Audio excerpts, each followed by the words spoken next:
to your new home address at GHS Housing Estate. From now to 31st January 2023, we are offering you an amazing 5% buyer's discount on all purchases on our expandable 1, 2, 3 and 4 bedroom detached homes at Cochrane Villa, Pokwase, just 5 minutes drive from the interchange. The Mayflower and the new Hazel Courts at Kuntusi, 20 minutes drive from Achimota. Beautiful homes in a serene and gated community with flexible payment plans available. Call us now on 0544 347 980 or 0544 347 981. GHS Housing Estates. View it, love it, own it.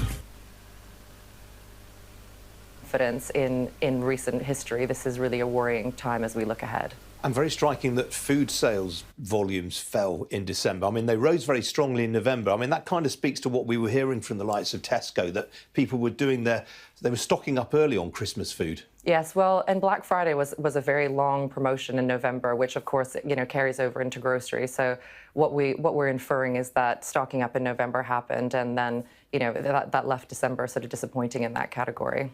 What I find quite difficult to reconcile, though, is obviously these are quite disappointing numbers, and yet the majority of Christmas trading updates we've had from retailers have been quite positive. I mean, obviously the online guys are down, ASOS and Boohoo, but on the whole, the numbers haven't been too bad. Now, I mean, I know that the headline sales are flattered by inflation, but it's difficult to sort of reconcile the two, isn't it?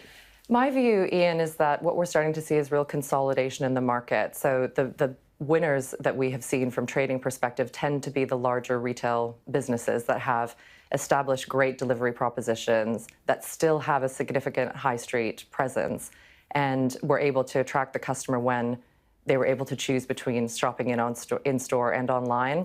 I think as we look ahead, we're going to see many of the smaller players, the single brand retailers, really struggling, and it will be quite a polarizing effect between the big and the small. I mean, you mentioned John Lewis there. Obviously, they don't publish Christmas trading figures anymore. Do you get a sense of how they might have done? I think that they will have had an advantage from altering the delivery proposition, and also they have a very well-established click and collect offer with Waitrose. So I would be optimistic on that particular business. And equally, it's one of the larger ones. But Next and M&S have also done better than expected, and I think that's telling of what's to come for the medium to small retail businesses. Now, separately, of course, we've got these consumer confidence numbers from JFK. Bit of a surprise, given that petrol prices have been falling for 6 months and inflation appears to have peaked? Well, I just think that that's not really easing enough. If we think about the average consumer and a percentage or, half a percentage in inflation and petrol price lowering a little bit is not really going to make a difference when you couple that with food inflation and general kind of concerns, concerns about job security, mortgage payments, et cetera. So I think it's going to take a while and a further drop for that to really translate into a rise in consumer confidence. OK, Erin, good to see you. Good to have you in the studio as well. Thanks for joining me. Some other news stories for you now. And shares of SSE have risen by 2% this morning after the electricity generation and transmission group said results for the year would be better than expected. Well, the company, which is one of the UK and Ireland's biggest renewable energy generators, said higher output from its gas-fired power stations and better gas storage optimisation had more than made up for lower renewables generation as a result of unseasonably calm and dry weather. Well, the company, which is developing the world's biggest offshore wind farm at Dogger Bank in the North Sea, said it remained on course to invest a record £2.5 billion during the current year. The maternity wear chain Seraphine has agreed to a takeover, valuing it at £15.3 million, confirming a report last night from Sky's Mark Kleinman. The takeover by the company's existing private equity backer, Mayfair Equity Partners, comes just 18 months after Seraphine floated on the stock market. Under the terms of the deal, shares of Seraphine, whose products were worn by the Princess of Wales during her pregnancies, are valued at just 30p each. They were valued at £2.95 each at the flotation. And Rovio, the Finnish games company behind Angry Birds, said this morning it was considering an improved takeover bid, valuing it at $738 million. Well, the approach comes from Playtika, the Israeli-based and Nasdaq-listed digital entertainment company behind titles such as Bingo Blitz, Pirate Kings and June's Journey. It is the second approach it's made for Rovio, following an earlier one in November last year. Now, more than 1 in 5 British businesses have reduced or considered reducing their insurance cover during the past year in a bid to save money. That's the finding from a review carried out by Aviva of the 55,000 small, medium-sized businesses it insures. Well, the company believes that as a result, half of all businesses are underinsured. Well, joining me now is Adam Winslow. He's Chief Executive of Aviva UK and Ireland General Insurance. Adam, welcome to you. Can small businesses be forgiven for this, given the way that a lot of insurers refuse to pay out on interruption claims during the pandemic? Good morning, Ian. I think it's right that businesses think about the level and cost of their cover. But I think what's true is, when you look at the rates of inflation, when you look at the widespread supply chain disruption people have faced, if you don't review your cover, you're at risk then of the underinsurance you pointed to. And what does that mean from a business perspective? In the event of there being a claim, it means those businesses would need to foot the bill for a portion of a loss. And what our research shares is 1 in 10 SMEs, if that sort of financial loss was more than £10,000, wouldn't then survive. So, if businesses want to be able to be open for business, able to trade, then thinking about the level and cost of their insurance is really important. Sure, I get that, but this strikes me as being quite rational given the way that the industry treated small businesses over business interruption during the pandemic. Look, I think with all business claims and all business cover, it's absolutely right that businesses work with their brokers. They think about, what they're covered for, what they're not covered for. And crucially, I think one of the big lessons from the pandemic is that level of transparency and understanding of the cover that they're paying for and what they're protected for. And the role of, I think, the insurance broker here is to help businesses make informed choices and really understand those things. This is probably a bit of a silly technical question, but how are you defining underinsured here?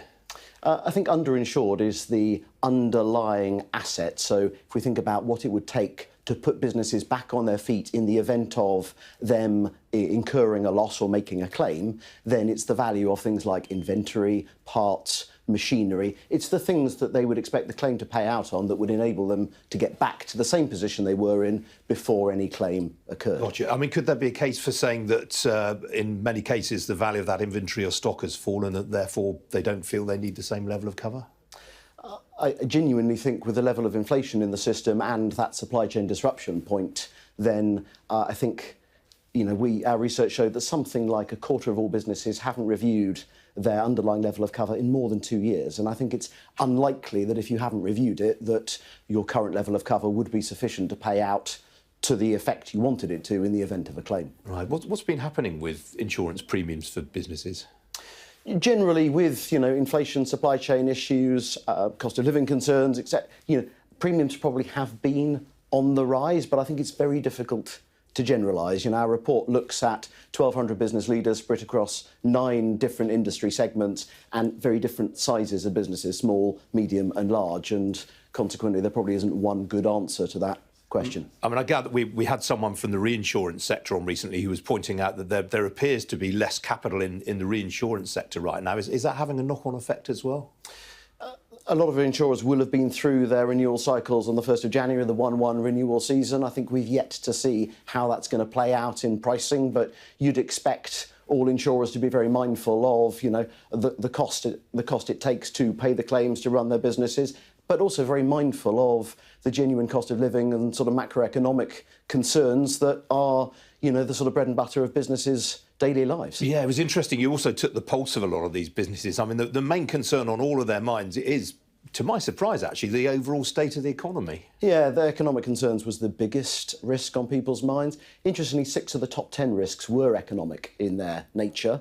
And I think the other finding from the report is the sort of interconnectedness of all of these risks, supply chain, access to skilled labour shortage, the inflationary pressures we've talked about, often have a knock-on impact into things like brand and reputation. And I think the so what from our perspective is encouraging businesses to think holistically about those risks rather than sort of one by one, sort of individually.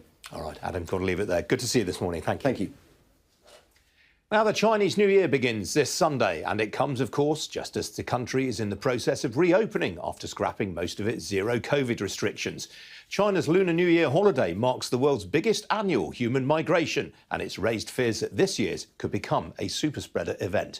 Nonetheless, investors are hoping the reopening will reignite growth. Last year was one of the 3 weakest for Chinese GDP growth since 1976. Well, joining me now is Andrew Bell. He's Chief Executive of Witan Investment Trust. Andrew, good to see you this morning. I mean, this is obviously the biggest Lunar New Year break for some years. To what extent do you think it's going to reignite growth? Well, I think it's probably, the first effect is probably going to be that it will spread COVID to the parts of the population that haven't yet caught it. Obviously, one of the unlooked for consequences of having shut down the economy and gone for the zero COVID policy over the last couple of years was that as soon as you abandon that policy, you have an enormous mushrooming of new cases. And some estimates are that something like half the population has already caught the disease. So I think that's frankly going to blow itself out over the next month or so. At obviously some human cost, but the government, I think, has made a choice that the economic costs of trying to achieve a non-achievable zero COVID outcome are much too high to be able to impose them on the population any longer. Nonetheless, Xi Jinping really did catch everyone out with this announcement. To what extent is that potentially going to impact how investors look at China if it makes policy making a lot less predictable? Well, I think the lack of predictability was already there, whether it was the sort of geopolitical sort of squabbling over Taiwan or the zero policy itself, or indeed the clampdown on the private sector, both the home builders and the technology companies. So I think people accept that there's a degree of unpredictability or political prioritizing is going to drive policy making. But in this particular case, I think there's a huge sense of relief, both for the benefits of any companies with exposure to China, and also probably for the well-being in the wider sense of the Chinese population, as well as for the world economy, because it's a really big deal if the world's second biggest economy, which last year slowed from 8% to something under 3%, this year seems set to probably accelerate to somewhere more like 6 or 8% once we get through the immediate impact of the super spreader event of everybody getting COVID in about 2 months, and that is an offset which is, I think, potentially bigger than the slowdown in the US economy. So it's good news for growth in the rest of the world, never mind China. Indeed, it's also worth noting, I guess, I mean, certainly where other countries like the US and the UK have reopened, there's been an enormous cushion of enforced savings that's been put to use that's kind of insulated these economies from the worst effects of any global downturn. Do you expect the same to happen in China, or do you think they'll bank those savings? Well, I think that there will be a degree of catch-up or revenge spending, if you like, and pent-up demand on services and goods. There's probably a less well-developed social safety net in China, so savings rates are going to stay higher, but they've always been higher in China. So I think there will be a big surge in consumer spending. Maybe because of the slowdown in the rest of the world, there won't be quite such a surge in exports as you might have expected, but I'd be surprised if Chinese growth, which has more or less been at a standstill over the last couple of quarters, doesn't bounce back very strongly by the end of the current quarter. You've spoken about the positive impact this is going to have on global growth, but what about the possibility of it injecting another dose of inflation? Yes, every silver lining has a cloud, and in some ways, an unlooked for benefit last year of China being in near recession was that it took the edge off some of the inflation in food and energy prices worldwide, and it's going to do the opposite this year. But we appear to have reached a stage where the extraordinary surge in inflation last year in the Western economies, hitting 40-year highs, is now on the wane. And although a pickup in China will mean that the pace of deceleration and inflation in the rest of the world will be more gradual, most likely, than it would have been, I think we've got, with interest rates probably quite close to reaching a plateau, maybe within 0.5% or 1% of reaching a plateau in, say, the US and the UK. I think the message from inflation sticking a bit higher for longer is that rates will stay higher for longer. I think the risk of having to crank up rates by another few ratchets is much lower than it would have been if China had reopened in the summer of last year. So briefly, if you would please, Andrew, how are you playing this as a fund? What sort of opportunities are you looking at? Well, we're positioned for a broadening of economic optimism from the US, which has held up very well to the rest of the world in the case of Europe and the UK, and also emerging markets, because China has a very big influence on emerging markets. So we're generally quite fully invested in equities. We have an overweight call on emerging markets where they were under major pressure last year when the dollar was going up and interest rates are going up. The one area that we think is probably going to lag, and this is a hazardous thing to say after the last 5 years US outperformance, we think the US looks poor value compared to the rest of the world. So we're skewed towards cyclical recovery and towards areas away from the US. Basically, we're looking for value. Very good. Andrew, before I let you go, I don't know whether it might be possible to have a look at you on the wide shot on camera 42 here, because I can see it on the screen here. You're wearing a tie with rabbits on. Yes, it's the year of the rabbit. The year of the rabbit. And we're hoping to hop forward, having had the tiger by the tail last year. Very good. No, very good. Should be in telly, Andrew. Good to see you. Thank you. Bye, Ian. Still to come here on Ian King Live. We're going to be taking a look at how global markets are going into the weekend. Don't go away.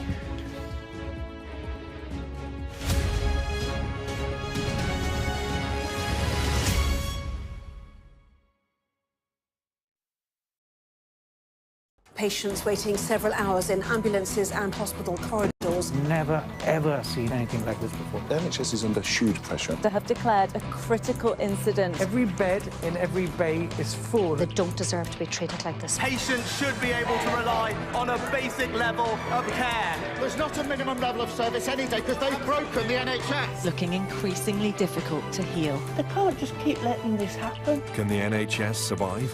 Join the debate on Sky News.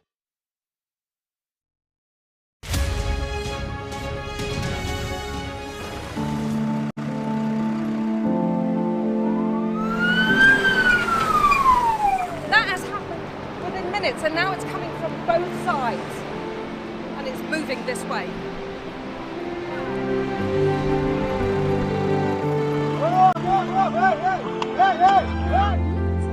Only about half a mile from the Turkish coast, and it's evident that the boat is seriously overcrowded. This is one of the most severe viruses in the world. I'm Alex Crawford and I'm Sky's special correspondent based in Istanbul.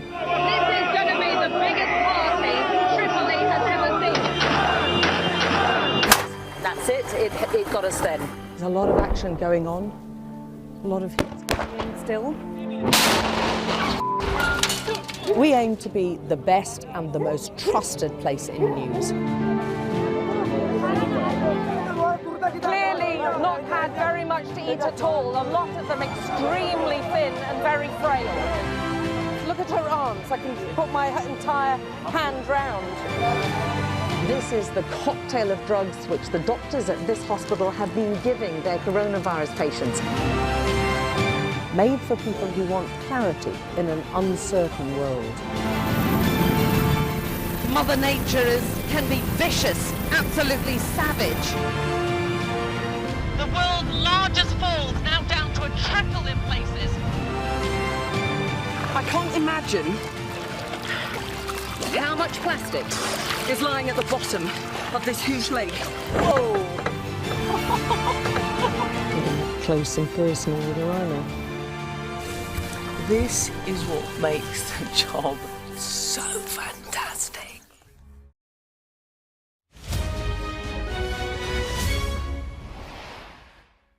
Sell-off on Wall Street last night was followed by a largely positive session overnight for equities in the Asia-Pacific region amid continued optimism over China's reopening. As you can see there were gains in Hong Kong, Shanghai, Sydney and in Tokyo. Mumbai, which isn't on the screen, finished down lower. In Europe, stocks are heading into the weekend on a positive note. As you can see, all of the major continental European indices in positive territory right now. But on the downside, the telecoms equipment maker Ericsson is off 6.75% in Stockholm. That's after it reported a slowdown in sales of 5G kit. Well, here in London, the FTSE 100 also in positive territory, currently some 34 points to the good, up nearly 0.5%. That's following yesterday's sharp sell-off. The energy and mining companies have led the way this morning. The leading blue chip gainer in percentage terms, I mentioned them early in the programme, it's SSE. While also among leading gainers is Standard Chartered. The share's up there 0.2%. That's after it won approval from Chinese regulators to set up a new securities brokerage in the country. On the downside, AstraZeneca is off around 1%. That's off some downbeat broker commentary. Outside the FTSE 100, well, you remember yesterday I was telling you about Dr. Martens. The shares took an absolute shellacking and they're off another 2.75% today. That was following a profits warning on Thursday, of course. The direct marketing group, though, for Imprint, it's up 3% right now on an upbeat trading statement. On the foreign exchange markets, not an awful lot of risk appetite around this morning. Accordingly, sterling down by 1/3% against both the US dollar and the euro. The oil price, meanwhile, is on course for its second consecutive weekly gain. Barrel of Brent crude, I think I can show you. Here it comes. It's $86.47 a barrel right now. That is up a little over 1/3%. Well, joining me today is Guy Ellison. He's head of listed equities at Investec Wealth. Guy, good to see you this morning. Mentioned SSE there. I mean, I guess we've had profits upgrades from some of its peers. It shouldn't be a surprise, I guess. No, SSE is one of the UK's leading utility businesses compared to some of its peers like Centrica that have benefited from higher wholesale electricity and gas prices. SSE is a slightly different beast. Around half of its business is owning and operating the electricity infrastructure that connects power stations to homes and offices, and the other half of SSE is electricity generation. What's interesting is that we are, pretty much 3/4 of the way through SSE's fiscal year. They have a March year end, and they've announced today that previous profit guidance for this year of £1.20 per share of earnings has now been upgraded to at least £1.50 per share. So a very significant 25% increase at a late stage in their fiscal year. What's going to be interesting from here really is how SSE is viewed and how it handles this from a PR point of view. It's not a great time to be seen generating supernormal profits at a time when, as we know, the backdrop for the UK consumer and business is very straitened as a result of higher electricity prices. I think what's in SSE's favour is that any surplus profits that it's making are not being returned to shareholders in the form of special dividends or share buybacks. They're taking that extra money.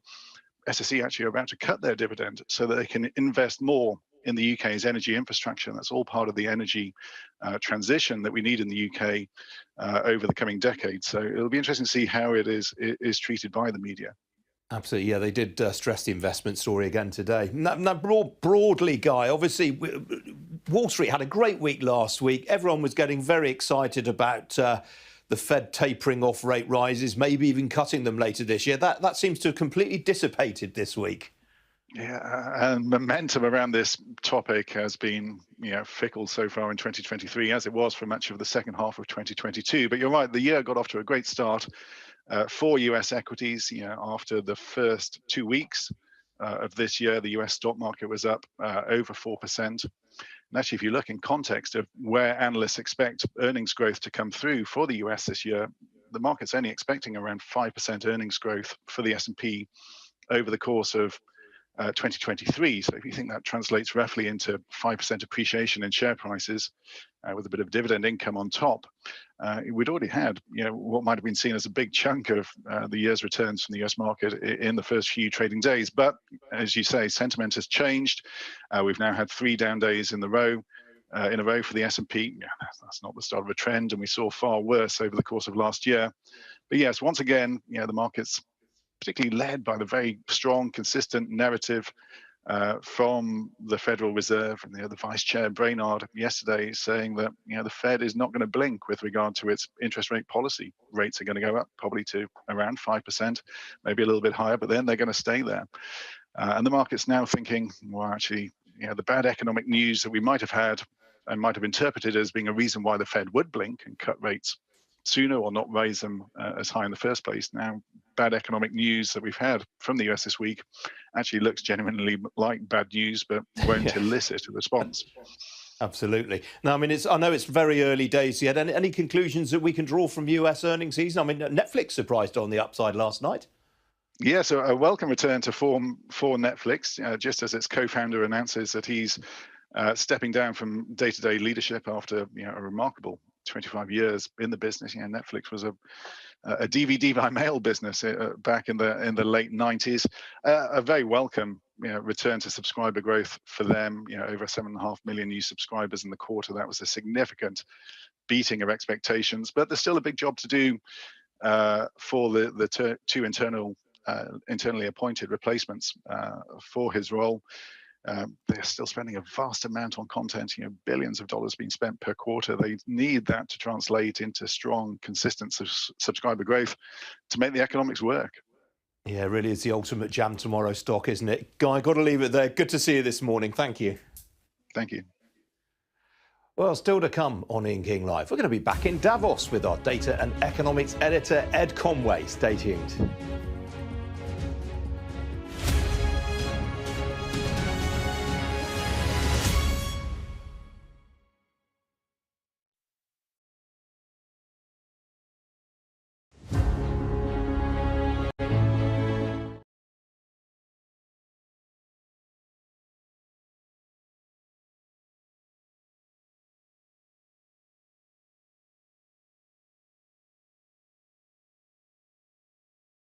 At GHS House and Estates. From now to 31st January 2023, we are offering you an amazing 5% buyer's discount on all purchases on our expandable 1, 2, 3 and 4 bedroom detached homes at Cochrane Villa, Pokwase, just 5 minutes drive from the interchange. The Mayflower and the new Hazel Courts at Kuntusi, 20 minutes drive from Achimotamo. Beautiful homes in a serene and gated community with flexible payment plans available. Call us now on 0544 347 980 or 0544 347 981. GHS Housing Estates. View it, love it, own it.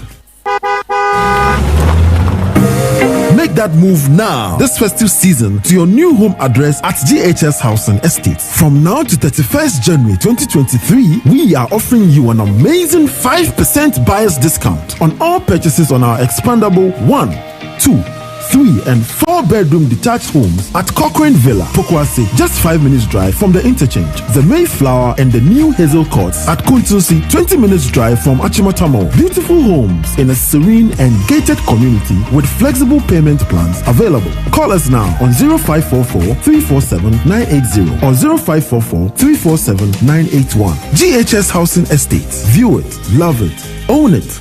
Hi guys, this is your friend Uruj from SendWave. SendWave is a money transfer app that is used by people all over the world to send money to their loved ones in Africa.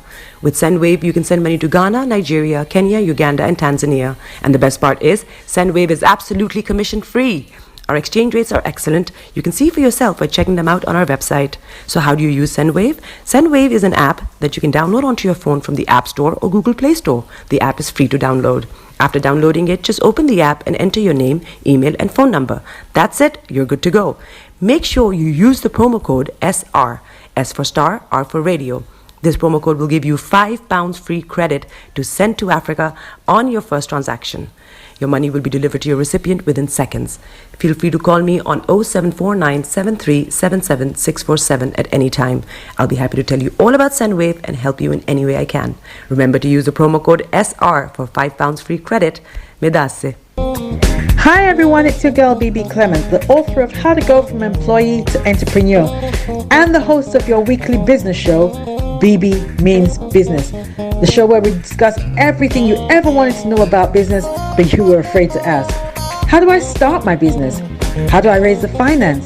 How do I grow my business? Where am I going to find my customers? Join me every Tuesday at 1:30 p.m. on Star Radio UK to get all the information and tips that you need to become a successful entrepreneur and become financially free. Remember, don't let life dictate to you. Rather, put your signature on life.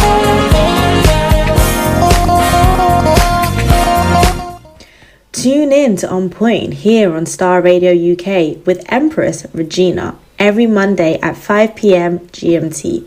Looking forward to your company.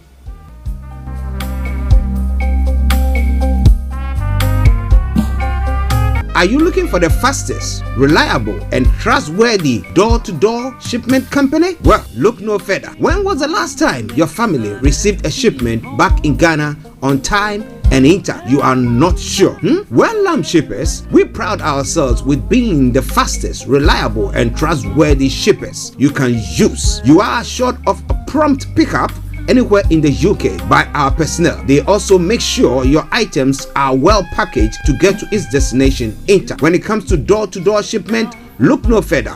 Well, Lamb Shippers, contact us on 07939009321 or 07498911820, or you can visit our website www.welllamp.co.uk.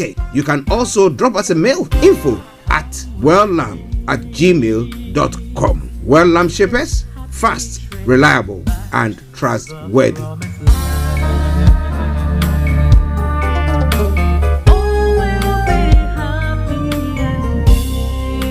Hi there. Are you dreaming of owning your own house in Ghana? Then you will need a well-documented piece of land that is free from troubles. I highly recommend My Africa Property for any size of land that you will need. With My Africa Property, lands are available in Pram, Sopoli, Tohenia, Ogome, Dodova, Winneba, and many other locations at affordable prices. These locations are about an hour away from the airport, only 35 minutes from the motorway, 10 minutes drive from Central University College, 10 minutes drive to the beach, and close to Pram Senior High School and Ghana Men's Soccer Center of Excellence. For more details, visit our website www.myafricaproperty.com or call our UK office on 0208 123 2523. For our US and Canada offices, call us on +1 585 184 994145. You can also email us at ghana@myafricaproperty.com. Check me out. He tells me my energy is making him tired. Yes. How do you get the energy to do I've been told that I have a lot of energy, but my goodness, I think today I have met my match, people. I have met my match, Miss Suzanne. Wow, amazing. One of the things that's the start of digging the hole of darkness. So what did that? Myself and the world will adjust. And 2019. Forget the proverbial boardroom. Join me, Simone Frazier, on The CEO, the program that gives you the driving seat over your life. Every Tuesday, 8 p.m. only on Starr Radio. Getting onto the property ladder has never been easy until now. Join us this and every Thursday from 7 p.m. to 8:30 p.m. live on the Property Hour show on Starr Radio UK, where we talk to mortgage brokers, property developers, estate agents, landlord, tenant, property consultants on how to invest or get into the property business and make money. You can't afford to miss this. The Property Hour show is your best source into the property industry. Make that move now, this festive season, to your new home address at GHS Housing Estate. From now to 31st January 2023, we are offering you an amazing 5% buyer's discount on all purchases on our expandable 1, 2, 3 and 4 bedroom detached homes at Cochrane Villa, Pokwase, just 5 minutes drive from the interchange. The Mayflower and the new Hazel Courts at Kuntusi, 20 minutes drive from Achimota Mall. Beautiful homes in a serene and gated community with flexible payment plans available. Call us now on 0544 347 980 or 0544 347 981. GHS Housing Estates. View it, love it, own it. Make that move now, this festive season, to your new home address at GHS Housing Estate. From now to 31st January 2023, we are offering you an amazing 5% buyer's discount on all purchases on our expandable 1, 2, 3 and 4 bedroom detached homes at Cochrane Villa, Pokwase, just 5 minutes drive from the interchange. The Mayflower and the new Hazel Courts at Kuntusi, 20 minutes drive from Achimota Mall. Beautiful homes in a serene and gated community with flexible payment plans available. Call us now on 0544 347 980 or 0544 347 981. GHS Housing Estates. View it, love it, own it. Hi guys, this is your friend Welcome Uruj to from Gabby Sendwave. Dave Global. Sendwave is a... We are a UK-based online e-commerce store, the first of its kind with license to trade in African products. Some of the products are clothing brands and all beauty accessories, hair and beauty brands, natural aphrodisiacs, processed and dried unprocessed food. Our mission at Gabby Dave is to connect African and Caribbean businesses to customers globally. At Gabby Dave, we ensure our sellers get the best deal for their products. We are not just here to help you reach a wider audience. We are also a distribution center to support business growth by fulfilling orders to your customers from our warehouse, making sure customers receive their products on time. We are inviting all Black-owned businesses to trade on our platform because we strongly believe Africans have a unique brand the customer would appreciate globally. So get in touch today and let us make your product and business go far. Here are some of the benefits of using Gabby Dave Global. User-friendly platform, track your shipment, online support, transparent process, multiple SKUs, multiple products, a platform that encourages manufacturers as well as traders. Our marketing and PR interventions amplifies yours. Organized products and categories for easy access and navigation. Access to global community, especially within UK and Europe.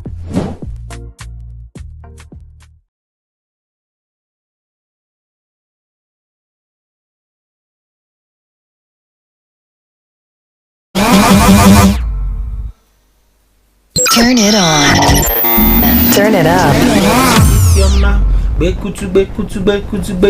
them you got the coco set. Ladies and gentlemen, it's your boy Harry Song, aka Mr. Songs. This is the Kingmaker Baba for the girls. We're here. This is Star Radio. We don't go nowhere. UK, London. We they call them London for home. For here, we they call them London. And that's how you know. Just have fun and stay blessed. Hi there, this is CJ Buckman, your life coach. And whenever I'm in London, I listen to Star Radio UK right here. But guess what? You can listen to wherever you are. The best radio show.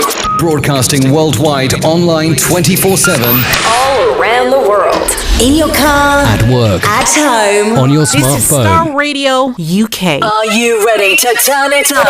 10, 9, 8, 7, 6, 5, 4, 3, 2, 1. Birds flying high, you know how I feel. Sun in the sky, you know how I feel. Breeze drifting on by, you know how I feel. It's a new dawn, it's a new day, it's a new life for me. And I'm feeling good. Hey there, this is Archie, and it is Star Radio UK and the morning show.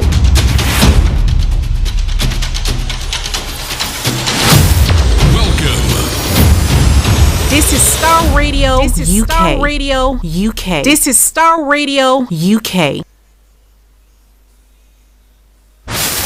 Welcome.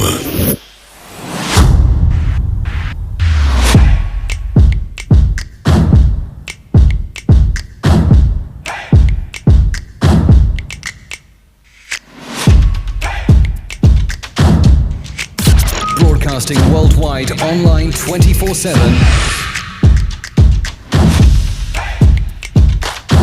Enlighten your day with Starr Radio.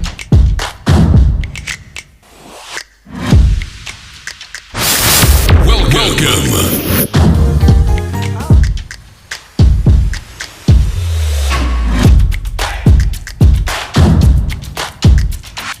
Starr Radio. Radio for the people, by the people.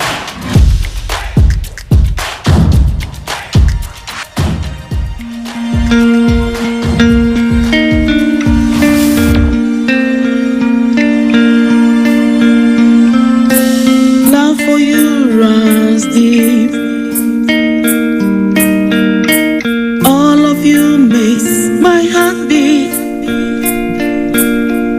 You make a doubt they fade.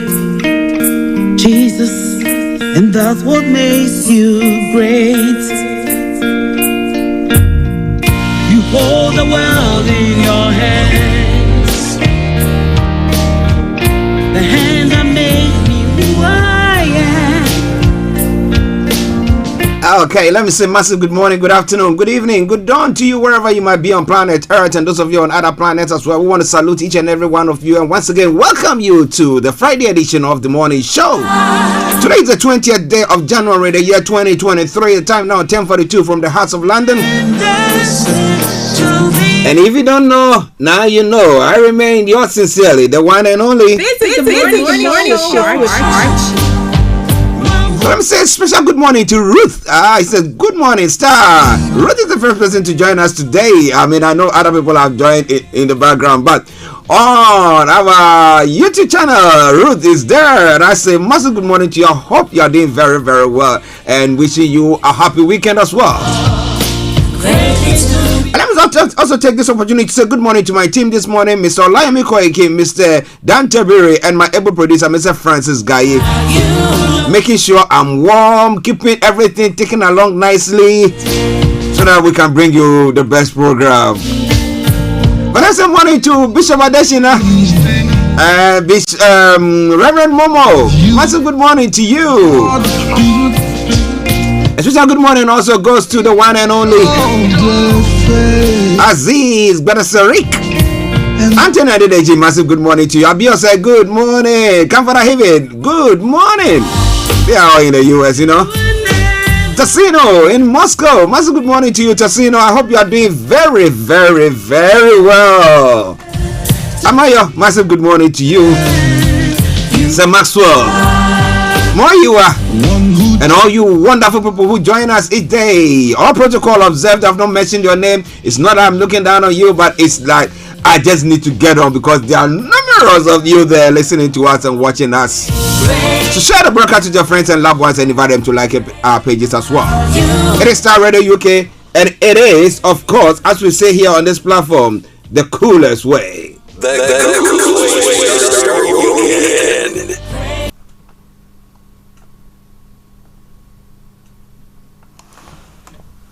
Okay. Just bear with me there. Playing in the background something from Edith Morrison, and it says, "Great are you, Lord." And I'm saying good morning to my brother Felix all the way in Aberdeen. Kojo, good morning to you. Kofi Ali, yes, good work done. I listened to that video. That broadcast, and you did well. Well, he calls for the unity of the sub-region, that is West Africa. But some question, people are asking, haven't we passed that bit? When especially in countries, people are thinking of breaking away from their own countries. What do you think about that? Because they are being marginalized. Well, whatever it is and wherever you are, once again, welcome to the program.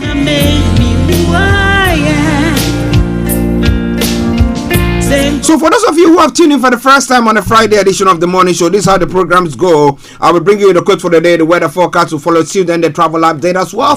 We'll move on from there to have a look at some of the stories making the rounds across the globe, known as global trotting. Then after that, exactly at 11 o'clock, we have Mr. Olayomi Koiki bringing you updates from Nigeria. The program continues from there, where we bring you or look at some of the other stories making the rounds. At 12 o'clock, the lines are open for you to also add your voice to the discussions. But meanwhile, before then, you can post your comments on our Facebook page, our YouTube channel, or the platforms that we are broadcasting on. Of course, we are broadcasting on our own apps as well. The Starr Radio UK app. Now you go to your app store, whether it's Android or iOS, just type in Starr Radio Global, and then it will pop up. Download it. It is for free. Paid and dusted.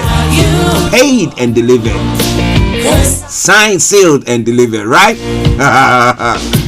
Okie dokie do.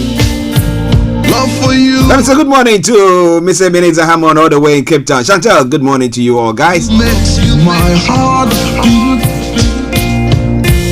Then after that, we'll be having Mr. Dan Tabiri, CEO of GL Accountancy Services, joining us at 12:30 as well to bring you the money hour. Let me say good morning to HRH Linda Pallian as well. I said Career 101, then I remembered.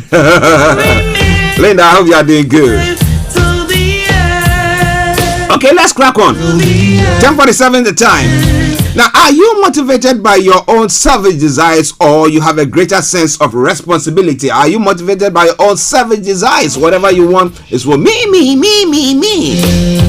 Nah. All right, then. I know that you are not doing so. That's why you are sharing the broadcast with your friends and loved ones. All presenters on Starr Radio UK, I salute you. Okay, when it comes to the weather front, let's see what is going to happen today. Wow.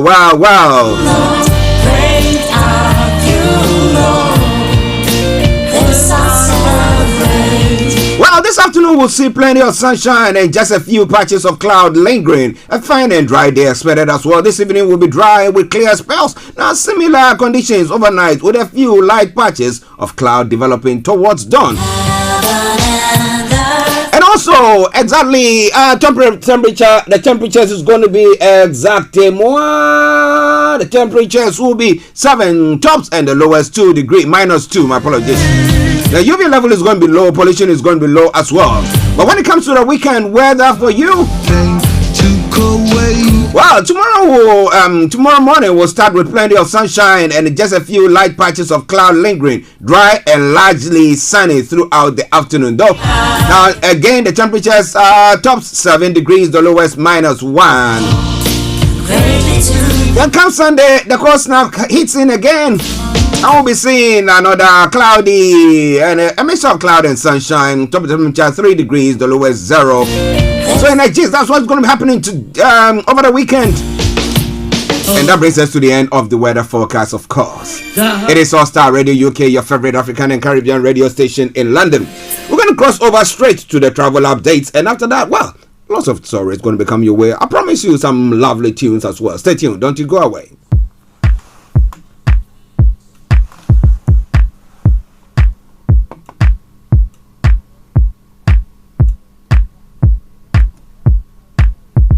This is Starr Radio UK.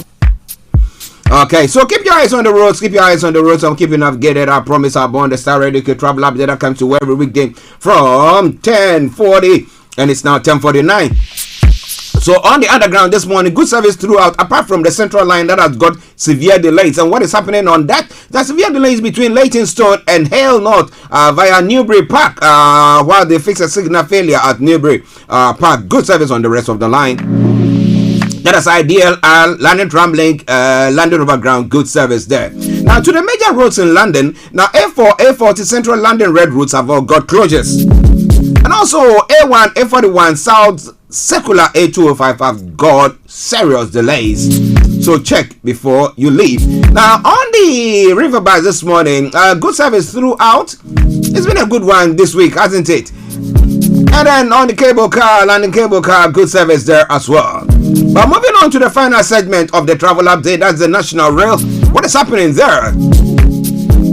Southwestern Railway has got special service. Southeastern and Southern has got minor delays. That aside, all the others, good service. And that is where I say it once again.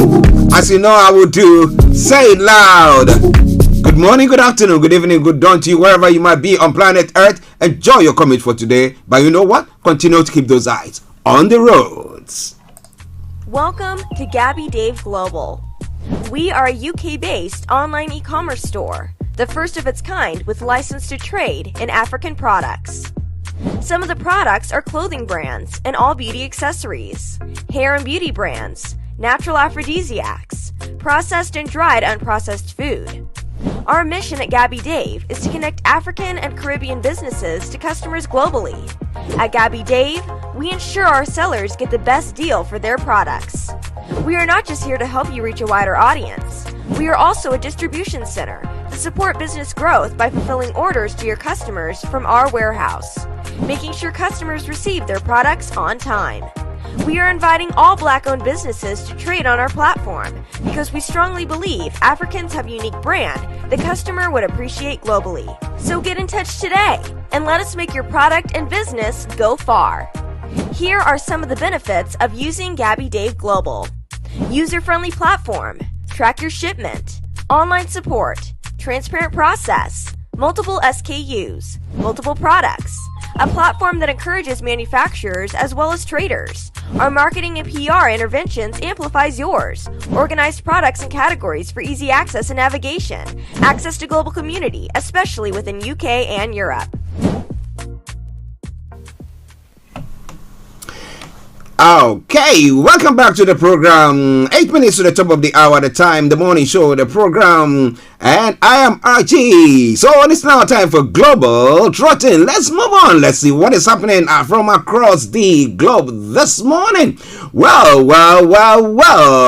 Here in the UK, Christmas cutbacks caused shock drop in shop sales. Now, sales dropped by 1% in the West December on record, with a sharp fall reported at non-food stores. So clothing and etc. That's what they were facing. Ireland leader says he has regret over Northern Ireland Protocol. The Toys says the post-Brexit measure was imposed on unionists and nationalists without their consent. Interesting. So what is the way forward now? Are we going to do a U-turn on that? And are we going to renegotiate? Renegotiate what? It's going to be a dire situation. But hey. Brexit means Brexit. You remember that? Okay. 500,000 missed out on hard drugs.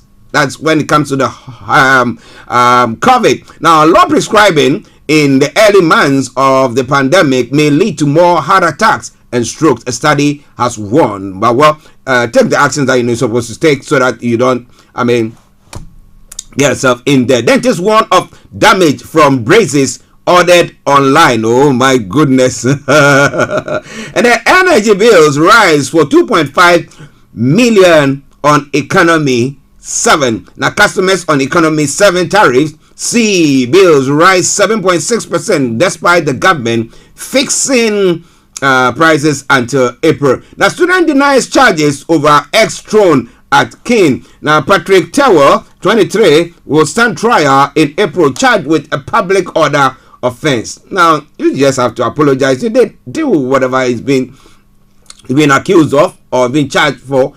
So I accept and apologize, and then we'll move on. But well. The raw honesty of blogger Beth Matthews and how she saved lives. Well, she lost her life, but she might have been able with her blog to save other lives as well. Now, Germany under growing pressure to give Ukraine tanks. Now, more than 50 countries are meeting in the southwest Germany to coordinate arms supplies for Kyiv. That is some of the stories making the round. Uproar in Serbia over Wagner recruiting for Russia. A Russian new video showing Serbians being trained to fight in Ukraine prompts fury in Belgrade. And a Tanzanian killed in Ukraine. We told him not to go. Nemes Tarimo, who was imprisoned in Russia, joined the Wagner group to get a pardon, his family says. And then some other stories as well. Rock legend David Crosby dies age 81. Lots of them are dying this time around, Latter part of last year and early part of this year, they seem to be going like no man's business. Well, are they having a concert in the Silver City? Well. It's Starr Radio UK. Now, Alec Baldwin to be charged for fatal Rust shooting. A crew member will also be charged with involuntary manslaughter over the death of Helena Hutchins. Those are some of the stories making the rounds.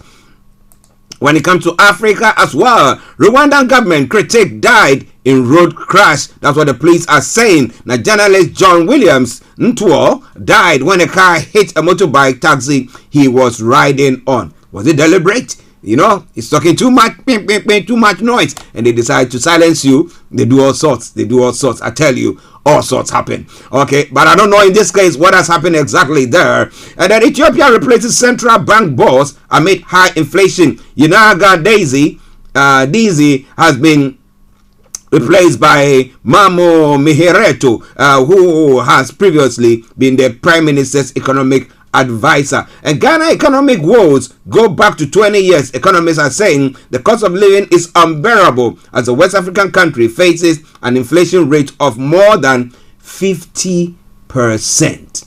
And they say fix the country, and they say fix yourself. Don't you worry, I'll bring you that too during the course of the program. Landmark law to protect women's rights in Sierra Leone. Some of the stories making the round. And Chadian activist wins Martin Annals award. It's one of the stories making the round. Delphine Girabe hailed for challenging the authorities to secure basic rights for all Chadians. And well, she's received a reward, an award. Let's see. Maybe others will follow suit, copy what she's done, and then we get them from there. Solo do black tracks highlight places Peter Obi may win in 2023 presidential election. Solo do black tracks, and highlight places Peter Obi may win 2023 elections. Is that going to be? Would it not be like the Abiola, MK Abiola's election where he won and they decided no, now we've annulled the whole election? Is that not going to be something that's going to happen that way? Okay. Huge loss as Enugu LG PDP chairman slumps and dies during campaign. Whoa, that is a serious one. Now, after DSS arrest, drama, welcome back, Mr. Governor. President Muhammadu Buhari tells MFLA. Okay, an appeal court declares Akinomo Udofia APC Guba candidates for Akwa Ibom. And then 2023 election, I will tackle insecurity if elected president Tinubu spills. But you've been part of the government, so what have you done so far? What have you done so far? That now you're saying that when you come in, you're going to tackle security. What advice do you have? Why didn't you give that same advice to the president or to the cabinet or to the government that you belong to as well? Why not? Okay, now you come in and what ideas do you have that we've not seen or heard? All right then. Diphtheria outbreaks in Nigeria and World Bank funded project TCN received 8 transformers. It's one of the stories making the rounds in Nigeria as well. There can be no development without peace, Buhari is saying. Of course, that is always the case. And Ekweremadu wins as court vacates interim forfeiture order on properties. Ekweremadu, you remember him? Well, we'll be telling you more about that as well once we have Mr. Olayomi Koiki on. Operatives for IPOP ESN attack on police station in Imo and kills 3. That's some of the stories making the round. But as whether that is true or not, okay. Those are some of the stories making the rounds in Nigeria. 10:59. Moving on, Sudan cracks down on protesters in the capital. It's one of the stories making the rounds. And a unique celebration of Epiphany with watercolor and prayer in Ethiopia. It's one of the stories there as well. Mnangagwa receives election report, and that is some stories on the African continent as well. Now moving on straight to Ghana, GCSE grant listed banks. GSE grant listed banks extension for filing 2022 audited financial statements. It's one of the stories making the rounds in Ghana as well. Parents flee exorbitant fees in private schools to enroll wards in public schools. I mean, it's a difficult time, but what do you think? And Bono is regional correspondent attacked by tax vehicle vandalized. Why? Has he been what? Chastising government or critiquing government? Or critiquing the Bono what minister, or what exactly has taken place? And the government committed to building local resilience and capacity, Ken Uferiata is saying. This man is a strong man. Abi, he's still there. He won't go away. And then elderly woman arrested for preparing shito with food waste, rotten items. Oh my goodness. And then 6 G20 creditors on board for Ghana debt relief talks in the Paris Club. And then involvement of Professor Opokunyina in National Cathedral project is a ridicule of what? I'll be telling you more about all those stories in a moment. But stay tuned and don't get yourself tangled in anything there. Now, Ashanti region accident on Finso Techiman Highway kills 2 and 2 in critical and leaves 2 in critical situation. And the GN Bank case, the Supreme Court grants Indum lawyers 14 days leave to file documents. Now, if they do this and they find out that government is in breach of whatever they did, will government pay up? Or is it going to be like Nigeria, where when the courts rule, the DSS and government decide, you know what, we're not going to get into whatever the court is ruling. We're just going to get on with whatever we are doing. Is that what is going to happen? Starr Radio UK. We're not against prophecies, but how they are communicated. That is what the IGP is saying. So you can't say the IGP is going to die next week and he's standing on the public platform to say that. No. That's not the way it's supposed to be. Maybe you have to get somebody to talk to the IGP themselves and say, well, this is what we saw. So we think that you have to pray, Abby. Okay. So whatever it is, let's keep our eyes logged on Starr Radio UK. More going to be coming your way once we have Mr. Olayomi Koike. Rising petrol price hits 300 naira per litre and explosion rocks South. APC PDP rallies. What exactly is happening on there? And that's why I've been asking the question, do you think that election is going to hold? This election is going to hold at all? But enjoy this song from Carl Clotte, and he says it's the victory song. Inkunim, enjoy it and I'll be with you.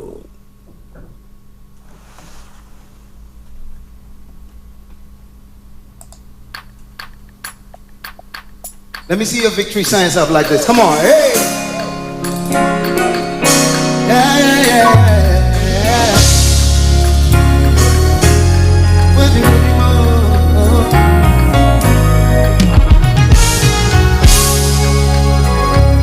Listen.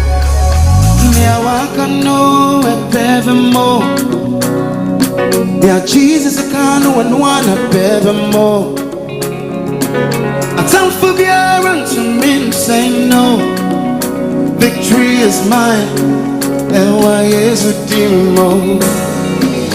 Yeah, I can know it better more. Yeah, Jesus, I can't know and want it better more. Don't forget.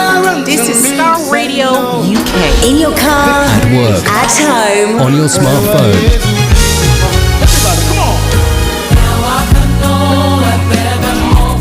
The best radio show. This is Starr Radio. This is Starr Radio UK. Victory is mine. Victory is mine. Oh,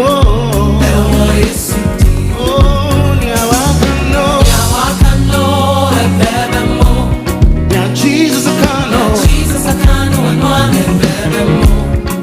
Don't forget to me say no. Victory is mine. Victory is mine. Oh, Ikunimo. Ikunimo. Don't forget to me say no. This is Starr Radio UK.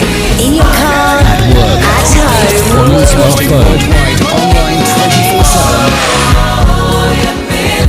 Yes, we're Ikunimo.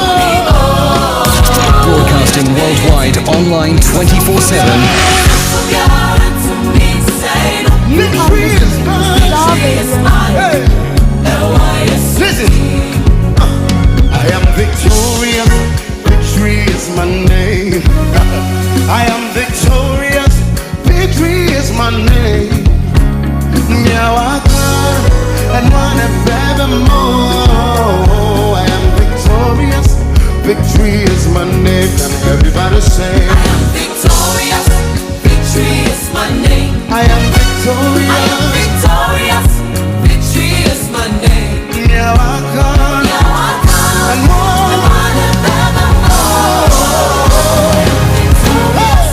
Victory is my name.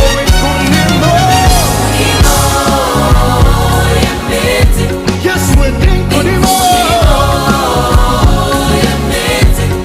I don't forget to me say no. Victory is mine. Victory is mine. Hey. Oh, Ikunimo.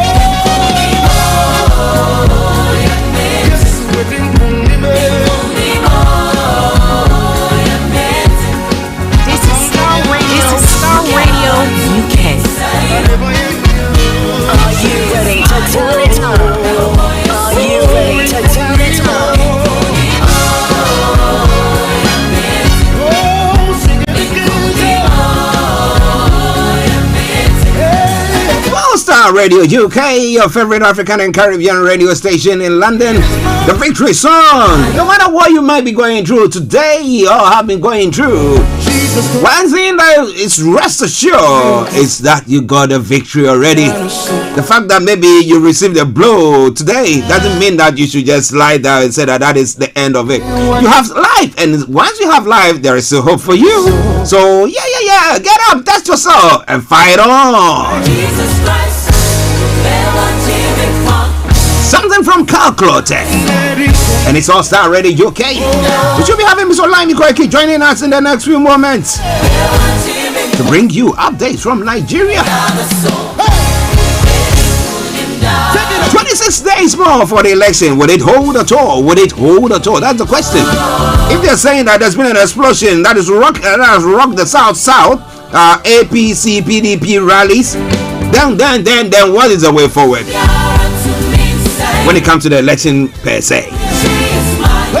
All right then. If you are celebrating a special day today, whether your birthday, whatever it is, Naomi Chumwa Newton, it is your birthday today, and a happy birthday to you. And I'm saying good morning to Mami Carter, Prophetess Doreen Carter. I hope you are doing very, very well as well. It is Star Radio UK. It is your favorite African and Caribbean radio station in London.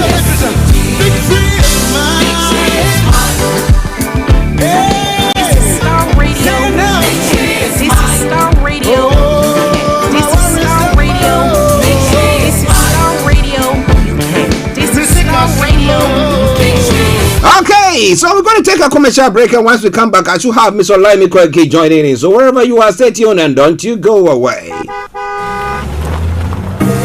Make that move now this festive season to your new home address at GHS Housing Estate. From now to 31st January 2023, we are offering you an amazing 5% buyer's discount on all purchases on our expandable 1, 2, 3 and 4 bedroom detached homes at Cochrane Villa, Pokwase, just 5 minutes drive from the interchange. The Mayflower and the new Hazel Courts at Kuntusi, 20 minutes drive from Achimotamo. Beautiful homes in a serene and gated community with flexible payment plans available. Call us now on 0544 347 980 or 0544 347 981. GHS Housing Estates. View it, love it, own it.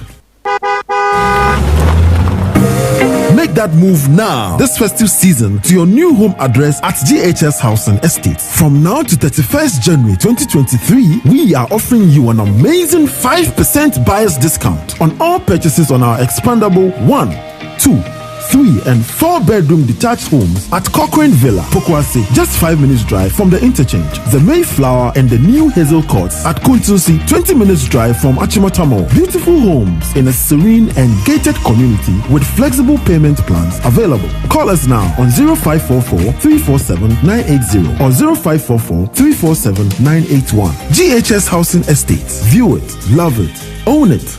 Hi guys, this is your friend Uruj from SendWave. SendWave is a money transfer app that is used by people all over the world to send money to their loved ones in Africa. With SendWave, you can send money to Ghana, Nigeria, Kenya, Uganda, and Tanzania. And the best part is, SendWave is absolutely commission-free. Our exchange rates are excellent. You can see for yourself by checking them out on our website. So how do you use SendWave? SendWave is an app that you can download onto your phone from the App Store or Google Play Store. The app is free to download. After downloading it, just open the app and enter your name, email, and phone number. That's it. You're good to go. Make sure you use the promo code SR. S for Star, R for Radio.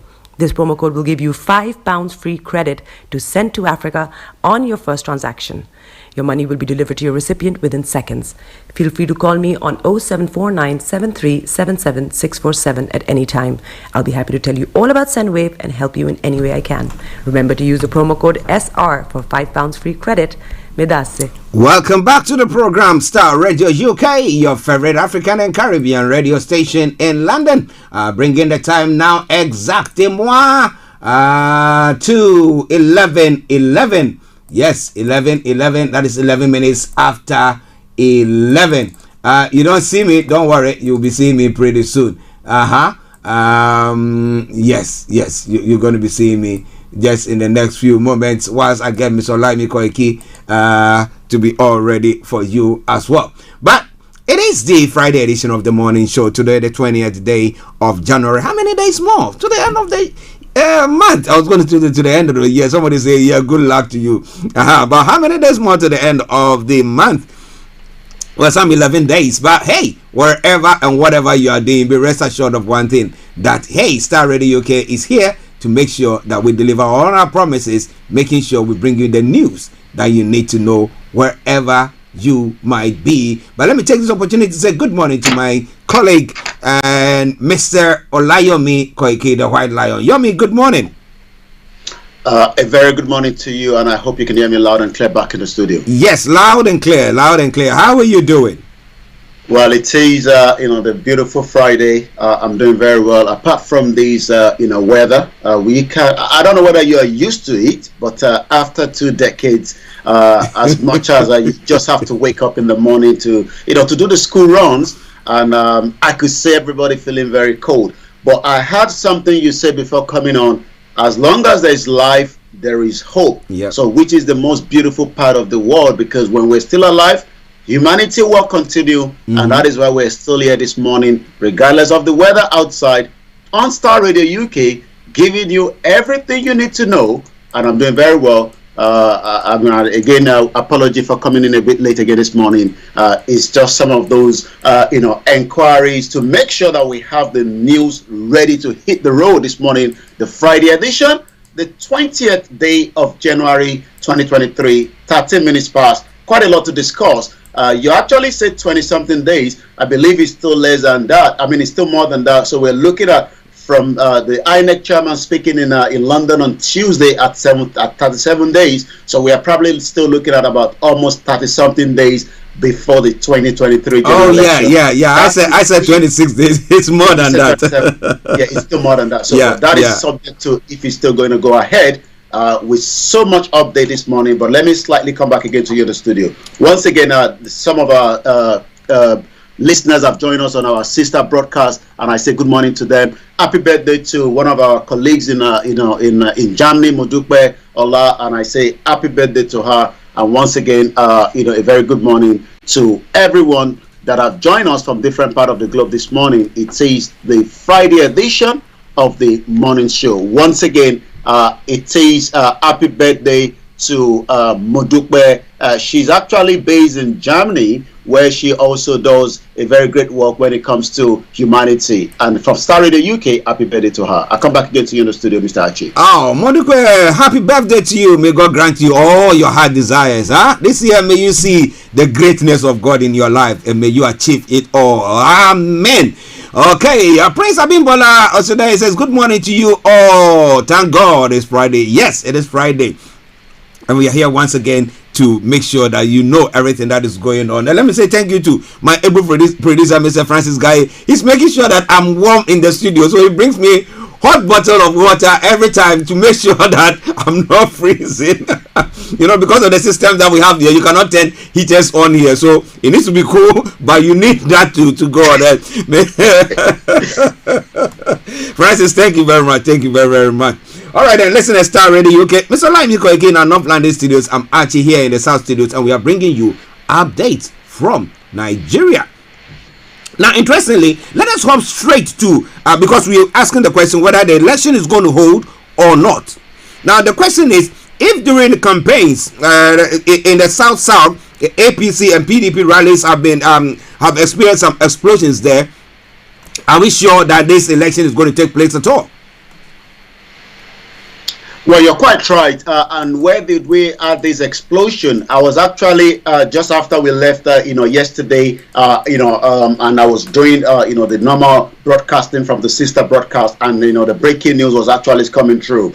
Yes, we've had an explosion. The All Progressive Congress rally in Rivers State yesterday was disrupted following a 2 explosion which rocked the roomy Wuji venue in the Mile 1 axis of Port Harcourt.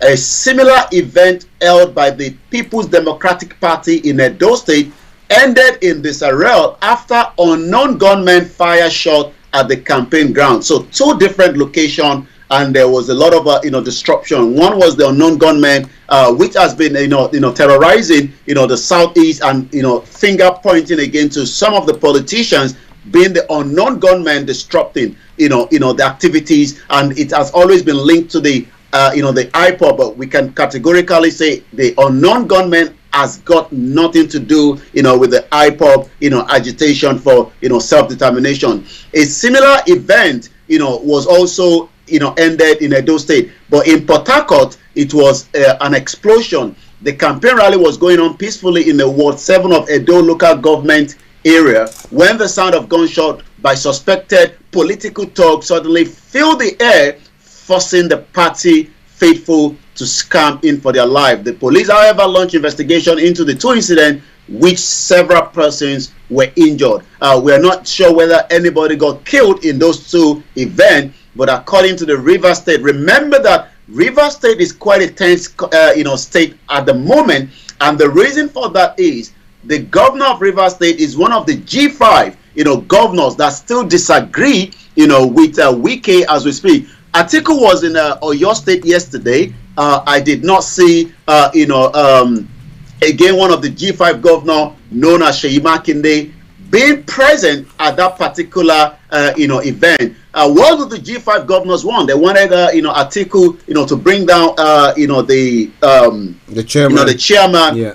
But Atiku refused to do so, and that literally means that G5 governors and those G5 governors we have them from the South region, and we also have them from the Southwest. And Seyi Makinde is from Oyo State, Governor Wike is from Rivers State, Governor Otom that disagree with President Muhammadu Buhari. I did an interview with him last year, and he's so bitter that the Fulani activities operating in Nigeria presently is something that the president have actually endorsed. So he's also one of the G5 governors. We also have Ahiu, that is also not part of those supporting Atiku presently. So the question then is, how is this all going to play out in less than 33 days or thereabout before the 2023 general election? But once again, it's Starr Radio UK, and I'll come back again to you now in the studio.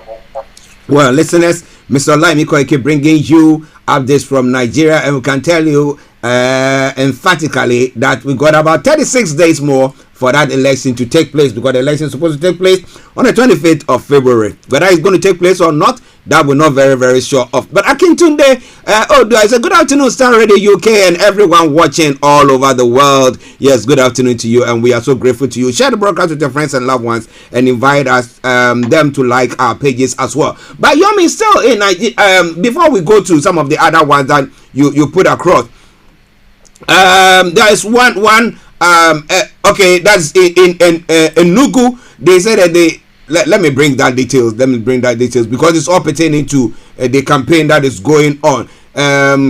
Huge loss as Enugu LG PDP chairman slams and dies during campaign. Nigeria's main opposition party has been greeted with shocking news as party's local government chairman in Enugu is reported dead. Now, what is happening with them, the PDP? Well, I mean, it's not the first time that such is happening. APC were campaigning, if I believe, in Plateau State, Jos, when one of their member that came all the way from Lagos, and also one of the speaker in Lagos State died and slumped. I mean, during the campaign it's quite tense. There's a lot of mistakes that happen during those campaigns. There's a lot of issues that also, remember that a lot of them are going through different health situation that we probably would not know on the line. And with the pressure ongoing right now, such could happen. Yes, I do pick up the news of the chairman that died in Enugu State. The reason of death is not yet confirmed, but what we can say is that Mr. SKB Ogwago is the acting chairman of the party in Udi local government area of the state. Ogbudu was said to have collapsed during the town hall meeting of Enugu Gobitarian, Barrister Peter Umba at Unzugu local government area. Some hinted that towards the end of the rally, the chairman said to be an asthmatic patient. So it could be that maybe he had an asthma attack. Wow. May his soul rest in perfect peace. But we know that these are troubling times for the political parties. But let's move on to some of the stories that we are looking at. Now, rising petrol prices hit 300 naira per liter. Now, if people are listening to us from here, they will think that what are you talking about 300 naira? How does it? What is the equivalent in pounds? Well, if you look at 300 naira, so remember that 1 pound is 920 naira. So you probably get 300 naira in a 1 pound of you today. So so if we break it down, you're probably less than 50p. I'm not even sure it's up to 50p. So probably about 35p. Somewhere around that line. Oh, okay. So, I mean, the price is hiking. I mean, virtually, they'll be seeing it at a very, very high price, because here we are buying a liter of petrol and diesel more than 1 pound, maybe 60 something pence. Yeah, I mean, it's quite expensive here. You're quite right. And the reason why it's expensive here is because the UK do not have the large supply of the crude oil. I mean, yes, we do know that Scotland has a little bit, but not up to what Nigeria have, and that literally means that UK have to scramble around to see where they can get more supply. For some of us that are driving. I mean, I stopped driving for the last 2 years, but it's still expensive when you go into public transport because the prices have actually gone up, and that is why there's a lot of strike going on as well. Remember that yesterday we were actually discussing the issue of this petrol crisis. Especially we did focus on Lagos, but it's not just in Lagos, but according to the scarcity of the petrol, also known as the premium motor spirit. Yesterday, the government was assuring that about 16 cargoes arrived. Remember, we talked about that, bringing in the petrol, bringing in the sugar, the milk, and whatever, that Nigeria is not producing. But if we now go away from Lagos, Abuja is also facing more scarcity. Port Harcourt shouldn't even be facing any issue. Again, refinery is not working. Calabar, Warri, Nasarawa, Minna, among other places. And the oil marketer stated that the scarcity became worse due to the fact that the dealers could hardly even access the product from the only 2 depots that were dispensing the commodity in Lagos. Imagine 206 million population, yet we only have 2 depots where you have to get your dispense. And when you get that, then yesterday my wife late in the night I thought maybe there was something going on. She actually was telling me that to come and watch something on Instagram.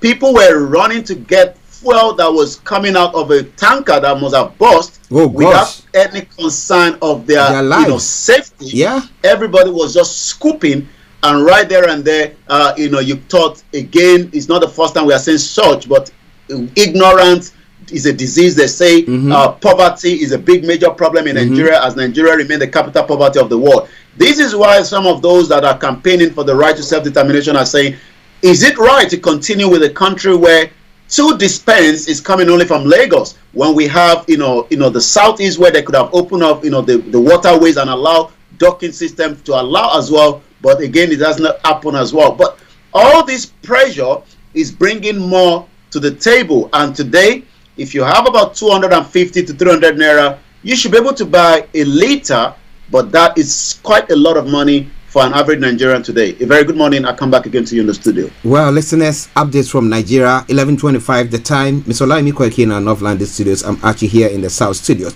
Now let's come to some of the security issues in Nigeria. So, the United Kingdom and Australia have asked their citizens to avoid traveling to Nigeria in the latest security advisory issued on Thursday. Yummy, another security warning there, and then we have the federal government come to say that no, don't mind them, don't listen to them at all, everything is all right. What exactly is happening there? Well, I have not seen or heard Lai Mohammed, who is the information minister, to come out and tell us if what the information now coming out. Yes, you're quite right. 2023, we have said it before. I am not surprised. More international, citizens, will be advising their citizens either to try and stay away from Nigeria if they can, and if they are not able to, probably maybe. I mean, since they are not going to be voting, just stay indoor as much as possible and probably get your passport ready in case there might be any kind of evacuation. The United Kingdom that colonized Nigeria and amalgamated Nigeria, and this is why the Yorubas, the Biafra, are saying this amalgamation has actually failed. It's not bringing any unity. But the UK still believes that there's a unity in Nigeria. It's just that there's a bad leadership. Now also the European Union, Australia have issued security alert for the 2023 general election. The United Kingdom and Australia have now asked their citizens to avoid traveling to Nigeria in the latest security advisory that was issued yesterday. Also, the European Union warned that insecurity might, remember, we have been saying whether election will hold or not. Now the European Union is now giving a strong warning that the insecurity presently in Nigeria, the ISIS, the Boko Haram, the unknown gunmen, the uncertainty might prevent elections from holding in part of the country, adding that security climate was very, very hostile. Last year, October, the United States of America actually evacuated their citizens because of security threats in Abuja. Canada, Germany, Bulgaria issued terror alert warning their citizens in Nigeria to avoid shopping mall, religious center, hotels, which they said could be targeted by terrorists. But the federal government dismissed this advisory. We are waiting to see what the federal government will be saying regarding this new security advisory that is coming out from the UK, the EU, and Australia. Well, listeners, insecurity. But, well, I know that government is going to come back and defend everything and say that everything is fine. But we know that things are not all right. But what do you think? Wherever you are, you want to share with us what is going on, feel free to do so. It is Starr Radio UK, your favorite African and Caribbean radio station in London. Before we go to some of the other stories that Yomi has. Now, Yomi, when it comes to the elections so far, I mean, the candidate, Tinubu, what do you call the other one? Peter Obi. Peter Obi. Yes. Now, the three of them. Now, who do you think at the moment is making headway? Because it looks like some people are thinking that Peter Obi can make a massive, I mean, surprise. I mean, he can launch this very, very massive surprise. But what do you think? You're quite right. The article are saying that Peter Obi does not have, the capacity, to remember that you need a lot of, foot soldiers, to be able to win an election. That means every part of your polling unit must be manned by your own team on the ground in each of the states. And we have 774 local government. And each of these local government, you must have a representative. PDP has been in this game for 16 years. They were part of the the corrupt system that made Nigeria what it is today. While they were in power from 1999 when we came back into democracy, until people thought they were tired of the PDP and they brought in a change in 2015, which is President Muhammadu Buhari and the Vice President Yemi Osinbajo and all their team. The first 6 months, the president refused to appoint any minister, and we thought, that is a red line there. Something is not right. And later on he says, it's not for anybody, it's for everybody. Down the line now, it is now countdown before this party that everybody thought maybe the change was not enough. In 2019, they actually brought in Next Level. They have the capacity. They've been in the game as well, not just for 8 years. They've been contesting a long line with the APC, even though they were running on a different political party, until they thought the only way to win the PDP was to merge. So the merger brought in what we call the APC from the AD, the CPC, and the rest of the team. And some of them fall out. People like, Governor Otom was part of them until he disagreed that the president was actually part of those that were bringing in the terrorists into the country, supporting the Fulani agenda and the Islamization of Nigeria. Does the Labour Party also has the capacity? Remember, the Labour Party, Peter Obi has been part of the PDP until he traveled to UK, and we don't know what happened at number 10 Downing Street. He came out and he decided, he's not going to be part of PDP anymore. He's going to be Labour Party. And he has now gained the momentum. Remember that when Obama was coming in, the kind of momentum that was out there in America, and it seems now those kind of momentums on the ground. But does the Labour Party has everything it takes to win this election in terms of people manning their polling unit?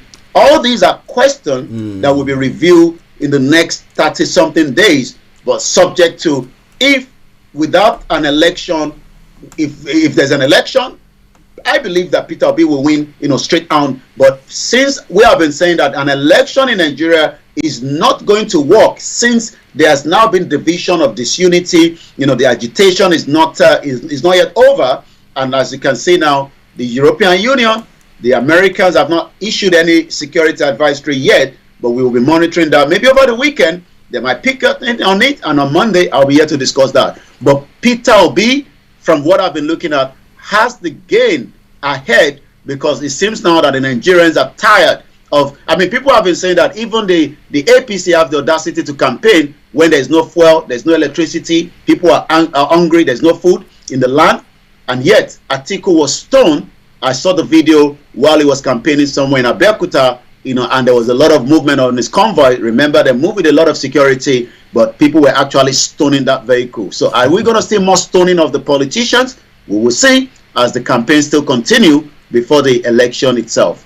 But let me ask you a hypothetical question. Should Peter Obi win the election, is it going to be like the MK Abiola election, where 1992, when then they decide no more, we won't allow? Is that what we are looking at? Well, Buhari, I believe, is upset with some of the utterances of Tinubu. Is just probably managing it. We know that. Remember that Tinubu actually disgraced, the president in Ogun State. Say, the Buhari tried it the first time, Ilule, which means he was falling down. He tried it the second time, he was falling down. The third time, until he came and hold him together, and Buhari won it, and that is what led to Emilokon. And I can tell that Buhari is saying, whoever wins.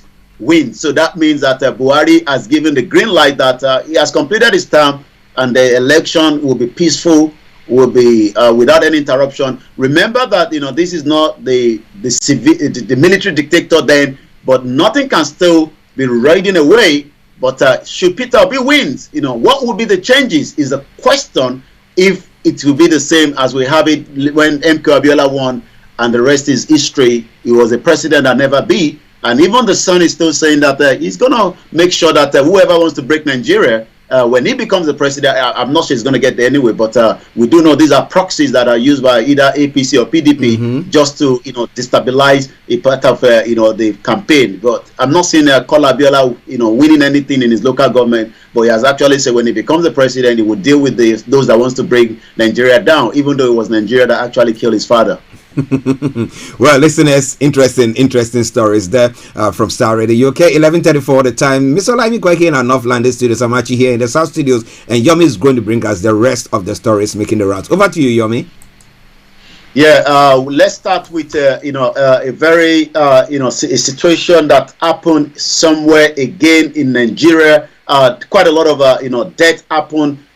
Innocent people are killed in Nigeria for unknown reason.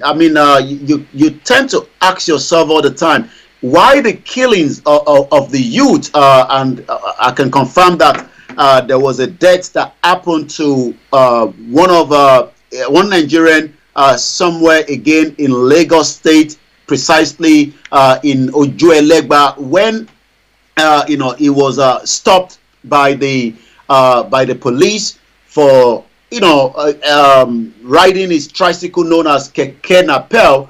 Eventually, we can't show you the picture, but probably maybe on Monday I will have the picture ready. But what we do know from the information, police beat a tricycle rider to death for refusing to give bribe in Lagos State. And also, as we speak right now, the family are crying out because the body has been removed into the mortuary, and the family alleged that the police officer are now trying to label the disease as a drug dealer.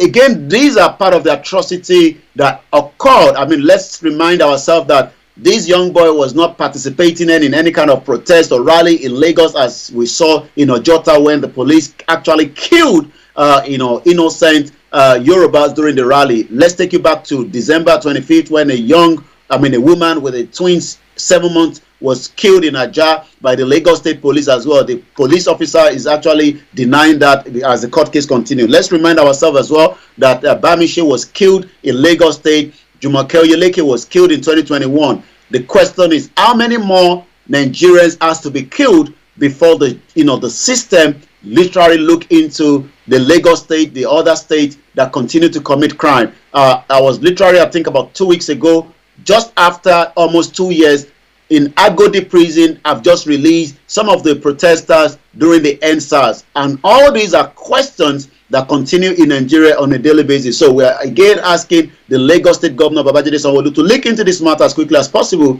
as the family continue to cry for help. This is Star Radio UK. Let's go straight now to more other headline coming out of Nigeria this morning. NCDC issues alert over diphtheria outbreak in Lagos, Kano. Remember that China is going through a lot in terms of the COVID, but symptoms of, diphtheria include fever, runny nose, sore throat, cough, red eyes, and a neck swelling, according to the agency. So if you're in Nigeria, please let us continue to take these public alert very, very seriously. This is actually coming from the Nigerian Center for Disease Control and Prevention that is now alerting the public to fresh cases of some of these issues, especially in Lagos State. Remember, Lagos State has about 20 million population, Kano, Osun, and Oyo State. So if you're living in any of those states, make sure that your health is something that you do not joke with. Washing your hands daily is something that I know is, it could be something that a lot of people back home do not think of. But people like us, when you go out, you come back home, the first thing is, you clean that hand because of the particles of germs as well.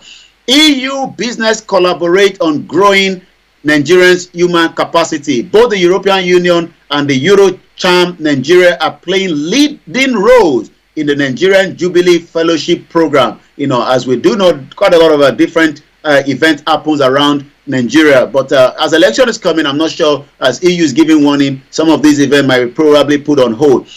21 Uni Ilorin lecturers on the top scientist list, again telling you how important the southwest part of Nigeria is. But the question is, the support is not there in terms of the educational system. Among 500 authors, it explained that leading the pack of these outstanding University of Ilorin academic giant is Adewale Adeniyi, the 2021 University of Ilorin Researcher of the Year. The University of Ilorin has disclosed that 11 of its academic staff have been listed among the top 500 authors across Nigeria in the last 3 years. According to the University Weekly Bulletin, in addition, report also identified 10 foremost University Ilorin scientists whose research findings have continuously dominated the academia.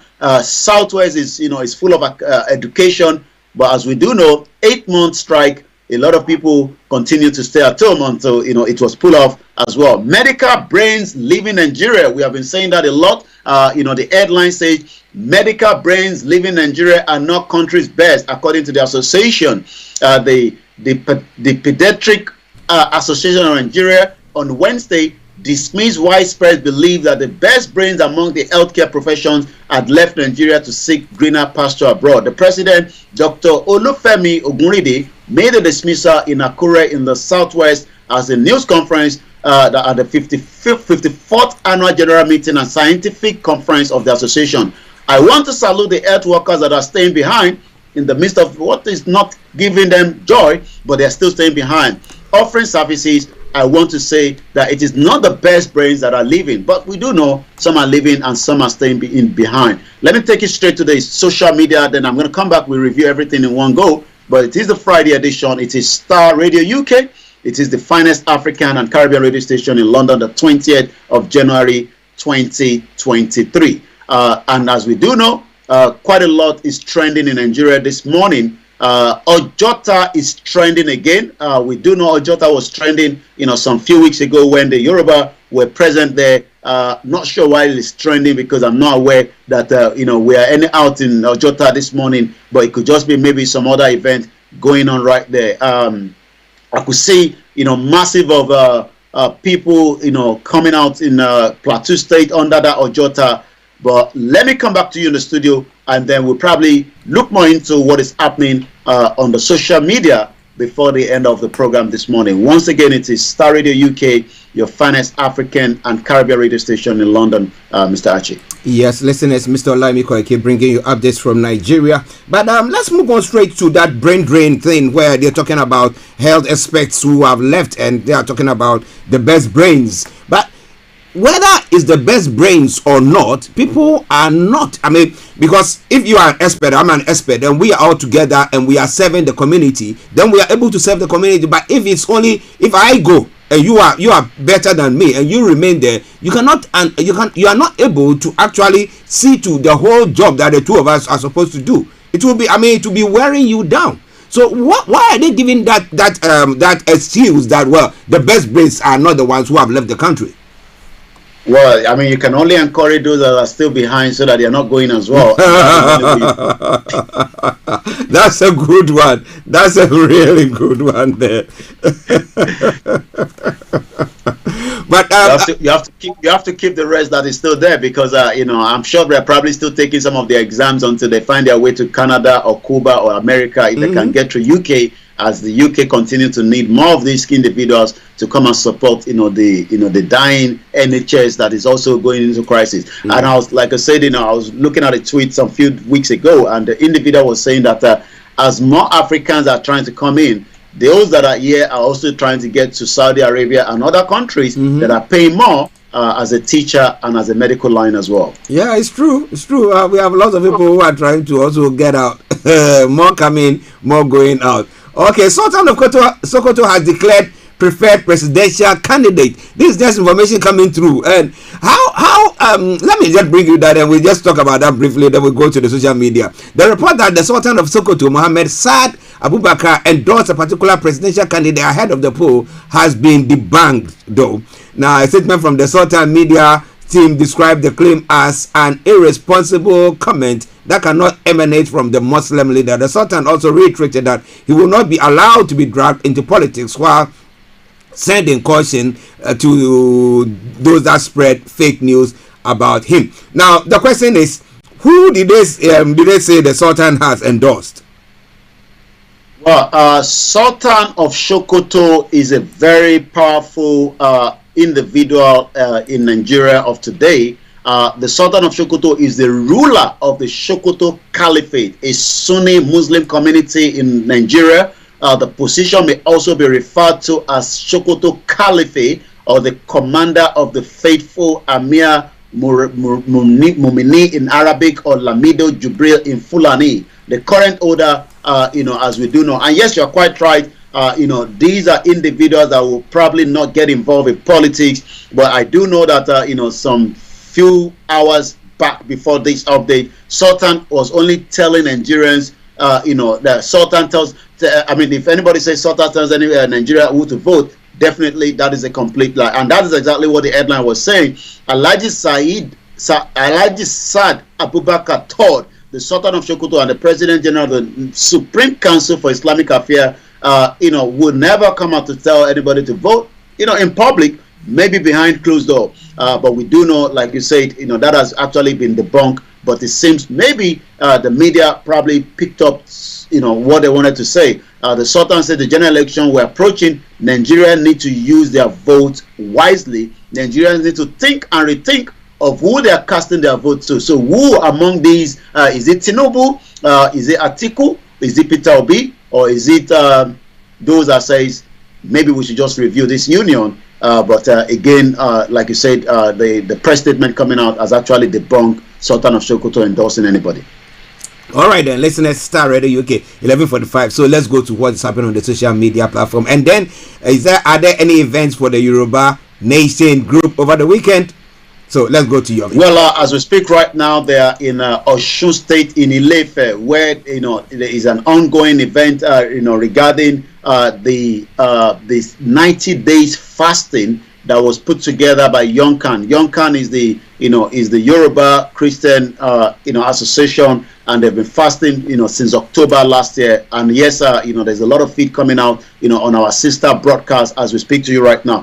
Let's just get a bit of soundtrack coming from there, and this is actually, as we speak right now, going on in Osun State, Ile-Ife, where praise and worship is the grand final of the Yoruba Nation 90 Days Praise and Thanksgiving. Let's just listen for just a few minutes.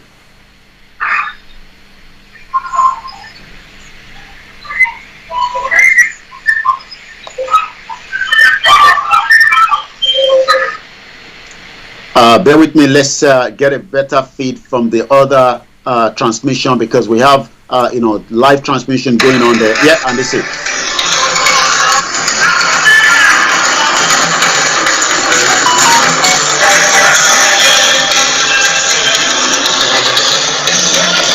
So right there, that is the ongoing event of the praise and worship, actually ongoing as we speak right now in Ile-Ife, with a lot of jubilation. And as the Yoruba will always say, they still believe that we must continue to do praise and worship, especially that the movement seems to be, as we do know, in kind of a movement like this, there will be a lot of infiltrators that will want to come in, destabilize and destroy the movement. But it seems that the Yorubas are still determined. That is going on there. So let's go back to Nigeria. We do know, as we speak right now, Imo State, Fulani terrorists, have continued to make disruption there as well.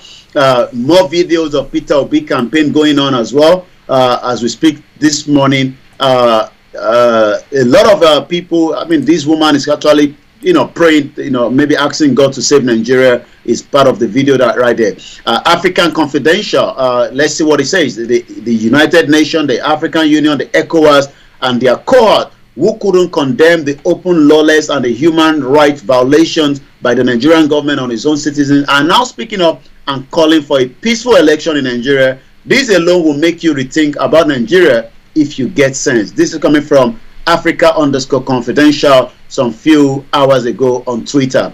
Again, Nnamdi Kanu, the lawyer, I believe, was in visitation to him yesterday. Nnamdi Kanu continued to encourage his followers to be strong and determined. The military are saying that election will hold regardless of whatever the miscreants are saying. I saw the video of that. Also, as I speak to you right now, police take delivery of new operational vehicle to tackle electoral violence in February 2023 election and for the general policing. The question a lot of people are saying is that, oh, they could have done this more to protect all the highways, especially Lagos to Ibadan Expressway. More kidnappings have taken place in the past. Once again, this is Star Radio UK. As we're going into the weekend, Omo Yoruba, dear Yoruba youth, we know the Nigerian identity is an addiction problem. We were there before. Can you at least shout for a regional autonomy if that makes sense to you? Nigeria is not United States. So that is coming from Omo Odua on Twitter. Also, a story we have not forgotten. In 2018, Joe Blackerson swam 13 times to rescue 13 people out of 25 people involved in a boat accident in Rivers State, Nigeria. He died when he was trying to do the 14th time to rescue somebody else. It's an hero, is the message. Again, Atiku, I'm not sure which part of Nigeria is currently, which of the part of the state, but I can see Atiku with Akoa and the rest of their team are probably just arrived for probably their campaign as it goes on. Oh no, I think this was yesterday in Ibadan. I could see somebody I recognized there. So definitely this is Ibadan, when Atiku actually paid a courtesy visit, to one of the Yorubas, elders there as well. Yesterday, we also have, and I think we should just quickly listen to that before I go, which is very, very important. That is that a journalist was asking, the press secretary to Joe Biden during an engagement about the killings of the Christian. Let's listen to what she has to say in response. I'd like to turn your attention to Nigeria. Just a few days ago, an absolutely horrific story. A Catholic priest in his rectory early Sunday morning was literally burned to death. Bandits burned the rectory, and today, as a matter of fact, Pope Francis asked the world to pray for Father Isaac Archie. Question one, two questions here. One, will the Biden administration forcefully condemn acts of violence against Christians in Nigeria? So let me just say we are saddened by the senseless killing. We have seen the reports, and we certainly are saddened by that. We are monitoring the situation as information develops. And so we hope the Nigerian authorities will quickly bring the perpetrators to justice. And of course, we condemn violence of any kind. And so that is something that you've heard me say many times from this podium, and that is something that we will continue to condemn. Follow up on that. How many more Nigerian priests have to be so brutally murdered before Nigeria is placed back on the countries of particular concern list, the State Department's list? That that is something I would refer you to the State Department about, that particular list. Well, that is the response from the press secretary coming out of the Washington. It seems now that Nigeria continues to be in the limelight, as you heard the Church Catholic was burned to death into ashes, and Nigeria has been removed by Joe Biden. Under the what the journalist was actually asking. So this is how far we can go on the Friday edition, but the weekend. Stay tuned to Star Radio UK with so much activities. I'll be back again on Monday morning where we continue, the countdown to whether an election will hold, or due to the uncertainty, an election might be postponed, or a lot of reason to still believe that there's still imminent to an interim government being planned, or a coup that might just prop up. But all these you will find out first on Star Radio UK. But for now, I will hand over back again to you, to Archie, to take you through the rest of the segment. But from me, I'll be back again same time next week. Okay, Yummy, let me say thank you very, very much for this wonderful update as well. Bye for now. Bye. Okay, but before I go on, I'm going to bring you some nice tune. Let me acknowledge Akintunde. He said, Mr. Archie and Mr. Archie, good work you doing with White Lion, the live wire of Yoruba Nation struggle. I wish you all a prosperous weekend, and we wish you a prosperous weekend as well.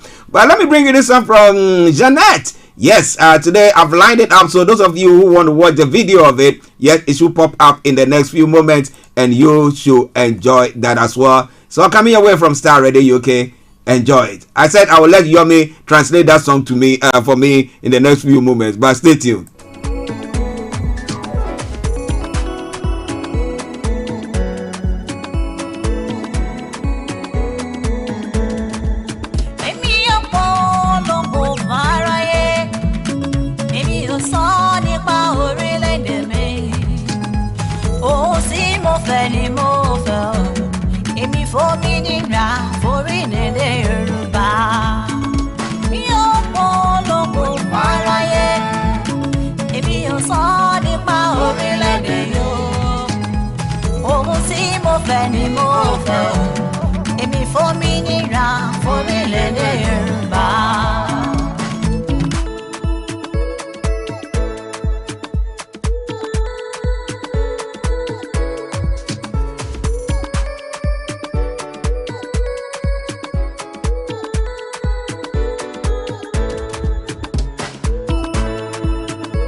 Okay, so today I managed to bring you the video of it. Yeah, I love that song, but I've not got the translation, so I know Yomi will just try and translate it to me next Monday before we come in. Yeah.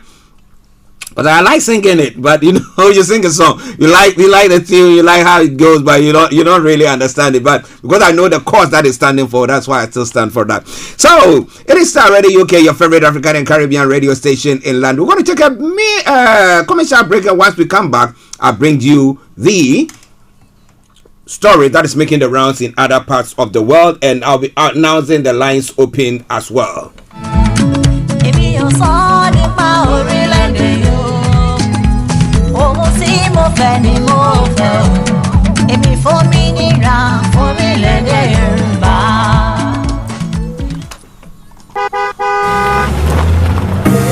Make Make that move now, this festive season, to your new home address at GHS Housing Estate. From now to 31st January 2023, we are offering you an amazing 5% buyer's discount on all purchases on our expandable 1, 2, 3 and 4 bedroom detached homes at Cochrane Villa, Pokwase, just 5 minutes drive from the interchange. The Mayflower and the new Hazel Courts at Kuntusi, 20 minutes drive from Achimotamo. Beautiful homes in a serene and gated community with flexible payment plans available. Call us now on 0544 347 980 or 0544 347 981. GHS Housing Estates. View it, love it, own it. Make that move now, this festive season, to your new home address at GHS Housing Estate. From now to 31st January 2023, we are offering you an amazing 5% buyer's discount on all purchases on our expandable 1, 2, 3 and 4 bedroom detached homes at Cochrane Villa, Pokwase, just 5 minutes drive from the interchange. The Mayflower and the new Hazel Courts at Kuntusi, 20 minutes drive from Achimotamo. Beautiful homes in a serene and gated community with flexible payment plans available. Call us now on 0544 347 980 or 0544 347 981. GHS Housing Estates. View it, love it, own it. Hi guys, this is your friend Uruj from Sendwave. Okay, welcome back to the program. It is Starr Radio UK, your favorite African and Caribbean radio station in London. Bringing the time now to 2 minutes to the top of the hour. Let me announce the lines open and then we can continue with the commercial. And then once we come back, I will bring you the all the stories making the rounds in other parts of the world. Akintunde says, best song for the Yoruba Nation struggle. Thank you once again, Mr. Archie. And thank you very much, Akintunde, for joining us as well. God richly bless you. And I thank each and every one of you for tuning in to listen to us as well. It's all coming your way from Starr Radio UK. Now, if you want to join us on the broadcast today, you want to share your take with us on any of the issues I've discussed so far, it is 0208 133 2257 or 58 0208 133 2257 or 58, or if you are in the US or Canada, it's 0017183032737 0017183032737. And also you can text or WhatsApp at 075396661744 075396661744. Our Twitter handle is at Starr Radio UK and email address is info@starradiouk.com. You can also Skype at us. Our Skype ID is Starr Radio UK 1. So thank you. Let's take this commercial break, and once we come back, I'll continue with the program. Stay tuned. Don't you go away. Wave is a money transfer app that is used by people all over the world to send money to their loved ones in Africa. With SendWave, you can send money to Ghana, Nigeria, Kenya, Uganda, and Tanzania. And the best part is, SendWave is absolutely commission-free. Our exchange rates are excellent. You can see for yourself by checking them out on our website. So how do you use SendWave? SendWave is an app that you can download onto your phone from the App Store or Google Play Store. The app is free to download. After downloading it, just open the app and enter your name, email, and phone number. That's it. You're good to go. Make sure you use the promo code SR. S for Starr, R for Radio. This promo code will give you £5 free credit to send to Africa on your first transaction. Your money will be delivered to your recipient within seconds. Feel free to call me on 0749 7377 647 at any time. I'll be happy to tell you all about SendWave and help you in any way I can. Remember to use the promo code SR for £5 free credit. Medasse. Hi everyone, it's your girl BB Clement, the author of How to Go From Employee to Entrepreneur and the host of your weekly business show, BB Means Business, the show where we discuss everything you ever wanted to know about business but you were afraid to ask. How do I start my business? How do I raise the finance? How do I grow my business? Where am I going to find my customers? Join me every Tuesday at 1:30 p.m. on Starr Radio UK to get all the information and tips that you need to become a successful entrepreneur and become financially free. Remember, don't let life dictate to you. Rather, put your signature on life.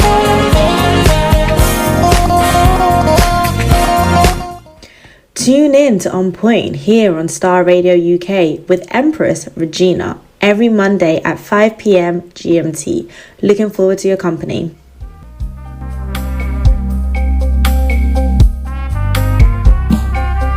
Are you looking for the fastest, reliable, and trustworthy door-to-door shipment company? Well, look no further. When was the last time your family received a shipment back in Ghana on time and intact? You are not sure? Well, Lamb Shippers, we pride ourselves with being the fastest, reliable, and trustworthy shippers you can use. You are assured of a prompt pickup anywhere in the UK by our personnel. They also make sure your items are well packaged to get to its destination intact. When it comes to door-to-door shipment, look no further. Well, Lamb Shippers, contact us on 07939009321 or 07498911820. Or you can visit our website www.welllamp.co.uk. You can also drop us a mail, info@welllamp@gmail.com. Well Lamp Shippers, fast, reliable, and trustworthy.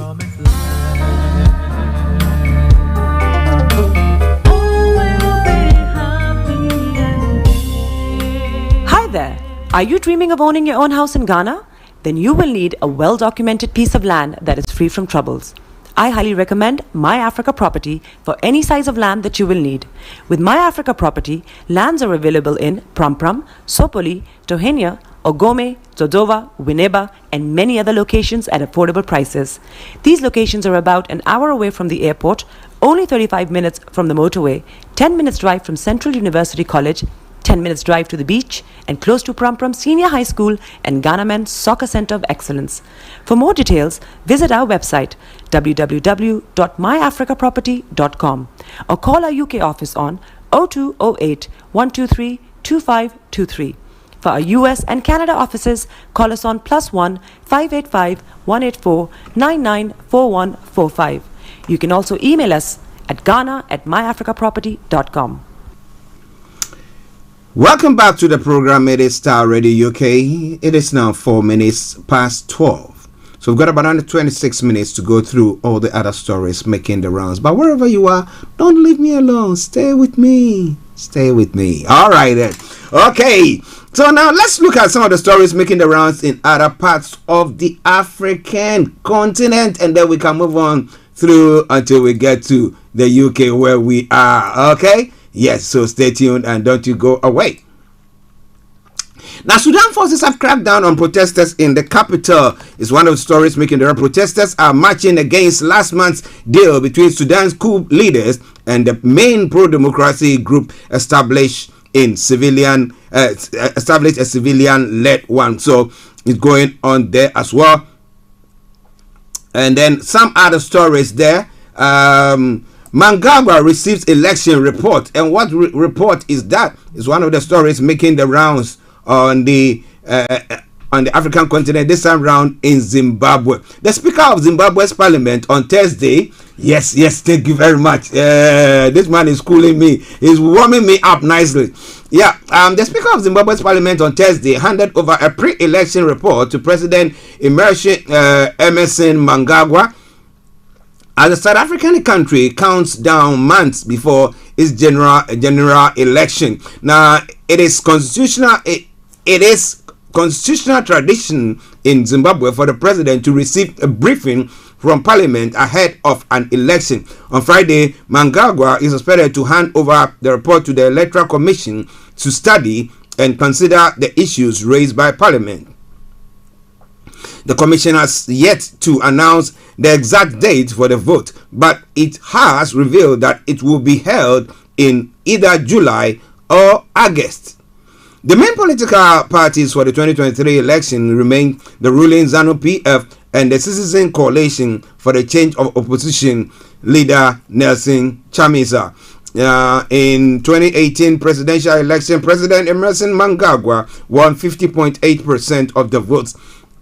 Chamisa, who was running on the ticket of the Movement of Democratic Change Alliance, won 44.3%. Well, are we going to see any difference in the results, or we're going to see the ruling party still getting their own way? Okay, Will ChatGPT be a threat to Google's dominance in the AI market? It's one of the stories making the round. The ChatGPT seems to have come as a competitive threat to Google as DeepMind's, a Google subsidiary, plans to launch a ChatGPT competitor soon. The unique celebration of Epiphany with water, color, and prayer in Ethiopia aboard canoes, motorboats, and kayaks fashioned from papyrus stems. The faithful converge on a lake in central Ethiopia to celebrate the Orthodox Epiphany thing. Okay, and then Mali gets more warplanes, helicopters from Russia. This is the same Russia that is having going on a war, a battlefront, and needs every arms. Well, these ones are ones that cannot be used there, so maybe they decided to give that to Mali. Well, interesting. Well, Mali's military rulers received more warplanes and helicopters from Russia on Thursday, the latest in the series of deliveries from its new top military and political ally. Now, 8 planes and 2 helicopters were counted at a ceremony attended by Russian Ambassador Igor Gromyko and the head of Mali's junta, Colonel Assimi Goita. Now, Mali's military said the shipment included Sukhoi Su-25 attack planes designed to support ground troops and Czech-designed Albatros L-39. L-39, while initially designed for training purposes, have also been used as attack aircraft. Now, Bamako also received Mi-8s, a Soviet-designed Russian transport helicopter that, as well as transporting troops and equipment, can be fitted with weapons to defend ground troops as well. Well, interesting. Let's see what happens. On that front. Well, but it's like a shifting of power and support. So the Malians were, because it's a former French colony, were depending on the French. Now it looks like there's been a shift, and now they've chased the French authorities out of the country, made them go, and now they have the Russians in there. And this is Russia that is at war, giving them these planes as whether they are getting some maybe some mines or some raw materials for that. That I'm not sure. I wouldn't be able to speculate. But well, it is all coming away from Starr Radio UK. It is your favorite African and Caribbean radio station in London. The shifting of power, geopolitics. Do you think? Look at the position of Russia now. Yesterday I did talk about South Africa that is going to go into a military exercise with Russia and China, who the West will say are their enemies now. Virtually, they will call them their enemies. But it looks like South Africa is going to be doing so. We see in some of the French-speaking countries the fact that they don't want the French, no more want the French there, and are now aligning themselves to Russia there as well. So you look at all those questions and you ask yourself, what exactly is going on here? But well, it is all coming away from Starr Radio UK. It is your favorite African and Caribbean radio station in London. Shifting of power. The former colonial masters being weakened, especially when you see China as well flaunting money and giving loans to African countries, and maybe some of the loans are being written off. So you ask yourself the question, what are they also trying to achieve there? Shifting of power? What do you think? It's all coming away from Starr Radio UK. Now, let's move on straight to Ghana as well. The GSE has granted listed banks extension for filing their 2022 audited financial statement. The story is saying there that the Ghana Stock Exchange, the Ghana Stock Exchange has approved a request by the Ghana Association of Banks on behalf of the listed banks for the filing of the 2022 audited financial statement to be extended by 1 month to April 30, 2023. Now, this will enable the 8 banks work effectively with their external auditors to achieve the audit objectives. The banks are Access Bank, Ghana, ADB, Carl Bank, Eco Bank, Ghana, GCB Bank, Royal Bank, Ghana, and Standard Chartered Bank, Ghana, and Societe Generale. Okay, the Ghana Association of Bankers has indicated that there are discussions on the government of Ghana debt exchange program currently ongoing has affected finalization of financial statement for the year ending December 31, 2022 by external auditors of the banks. But what do you think about that? Well, Starr Radio UK, it is your favorite African and Caribbean radio station in London. Okay, let's move on. Now, interestingly, the government introduced the free SHS. We know most people have been against it, and the fact, but others have been in support of it because they're looking at the cost of financing or your child through this educational system, and they think that the best way forward is just to let their kids now be enrolled in the public schools. Now, information coming through is that parents are fleeing exorbitant fees in private schools to enroll what in public schools. Now, some parents in Kumasi say they have been compelled to withdraw their awards from private basic schools as the cost of education in those facilities has shot up. The worried parents say moving their children to public schools have become inevitable due to the ballooning cost of tuition, feeding, transportation, and stationery. They believe it has become necessary to find an equally good but affordable education for their wards. It says the prevailing economic crisis is having a toll on people's pockets, including the educational choices of parents. The cost of tuition, transportation, feeding, and even stationery have seen an almost 200% increase. Well. So, coming away from Starr Radio UK, your favorite African and Caribbean radio station in London.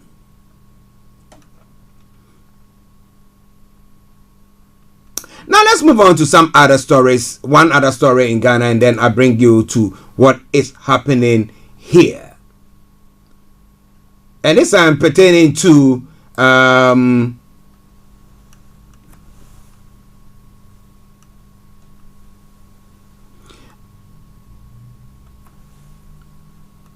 Okay. We'll be having our money man joining us exactly at 12:30. Yes, he'll be telling us what he will be discussing with us. Yes, so we will be waiting for him. Yes, our money man, Mr. Tabiri, CEO of GIL Accountancy Services. Now, the GN Bank case, the Supreme Court has granted Indum lawyers 14 days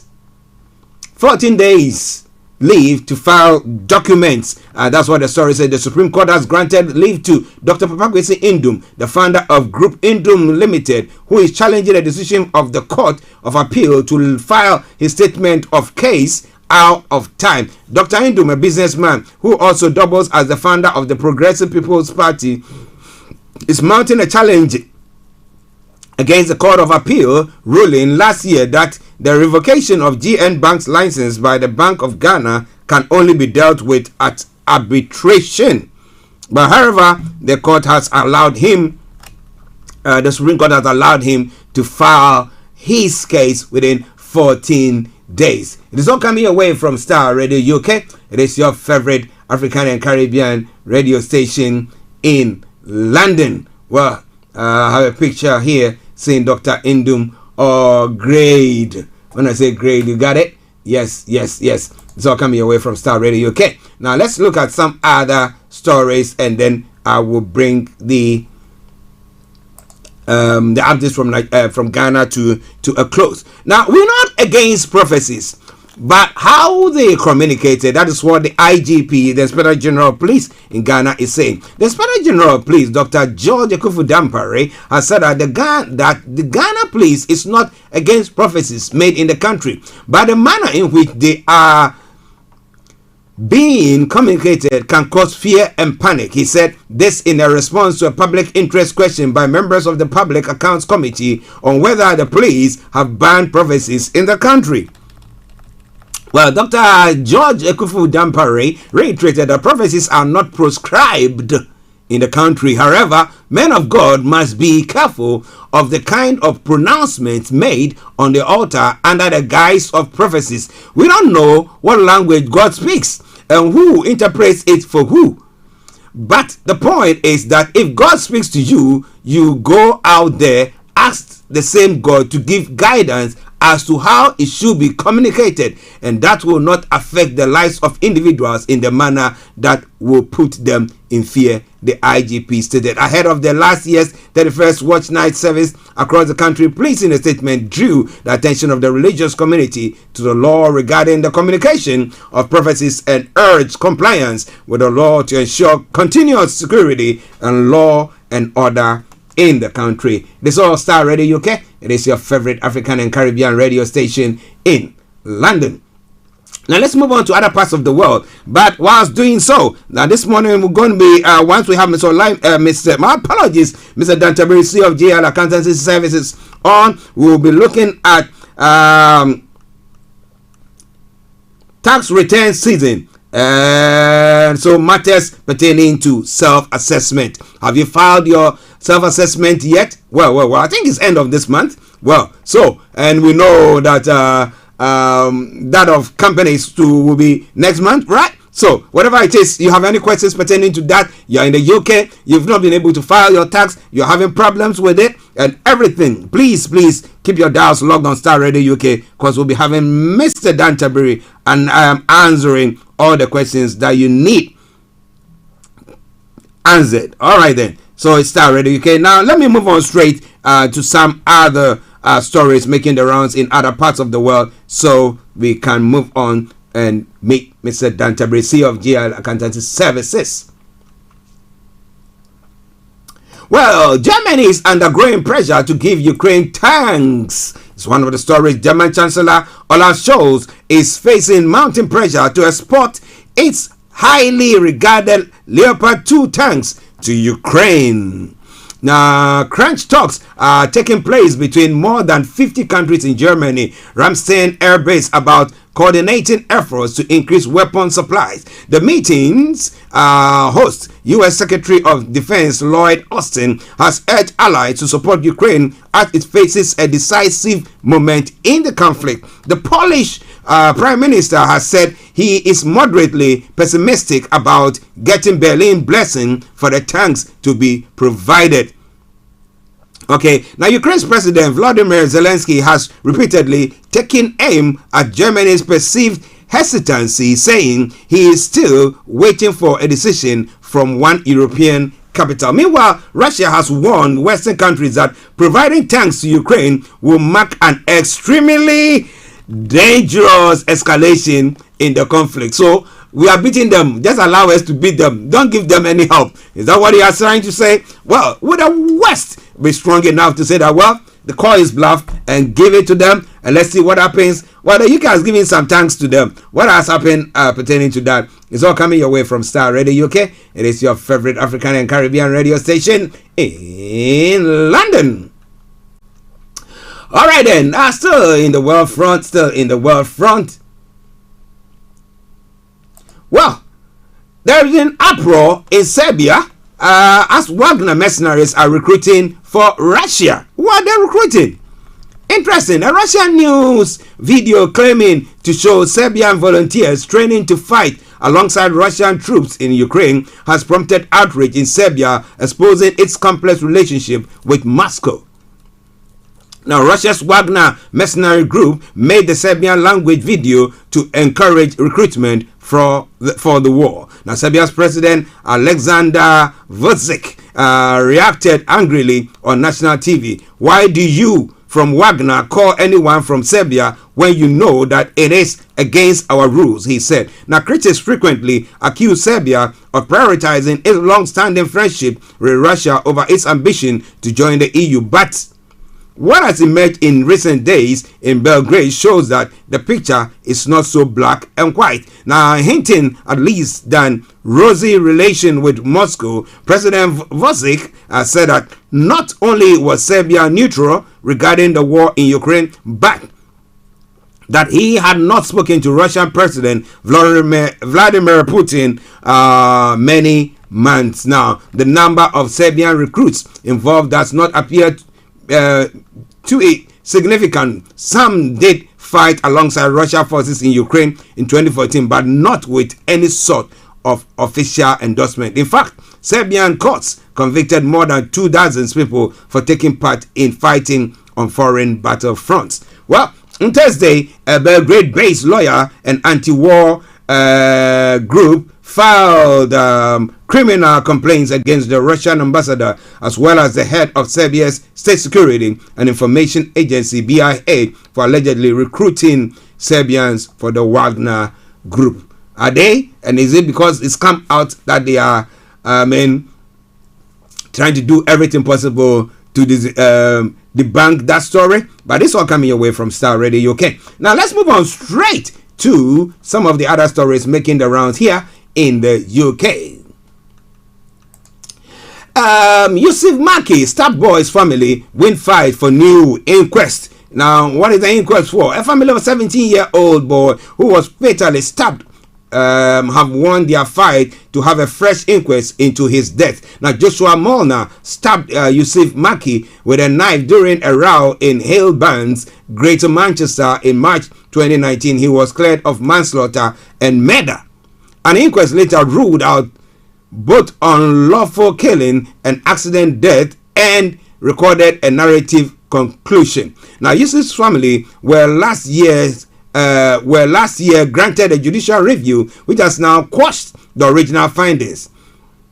Now, Alison Much, senior coroner for Greater Manchester South, had concluded she could not be sure of the precise sequence of events leading to Yusuf's death. But the High Court sitting in Manchester has rejected the conclusion. Lady Justice Marker and Mr. Justice Fordham handed down their ruling and directed a fresh inquest be held before a different coroner. Yusuf's family from Bonage, Manchester, were granted permission for a judicial review last year. They challenged Miss Much's assertion that there was insufficient evidence on the central issue of whether Yusuf's killing had been unlawful.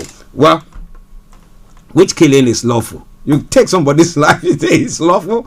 Well. It is all coming your way from Starr Radio UK. It is your favorite African and Caribbean radio station in London. One other story, and then we bring this part of the program to a close, and then we meet our money man, Mr. Dan Tabiri. Irish Prime Minister Leo Varadkar has said he regrets the protocol being imposed on Northern Ireland without the support of unionists and nationalists. He said the measure was working, but said he understood why unionists felt it had weakened the union. The protocol, which keeps Northern Ireland aligned with some EU trade rules post-Brexit, has been a source of tension since it was enacted in 2021. Unionist parties argue it undermines Northern Ireland's place within the UK. Mr. Varadkar became Prime Minister of Ireland for the second time last month.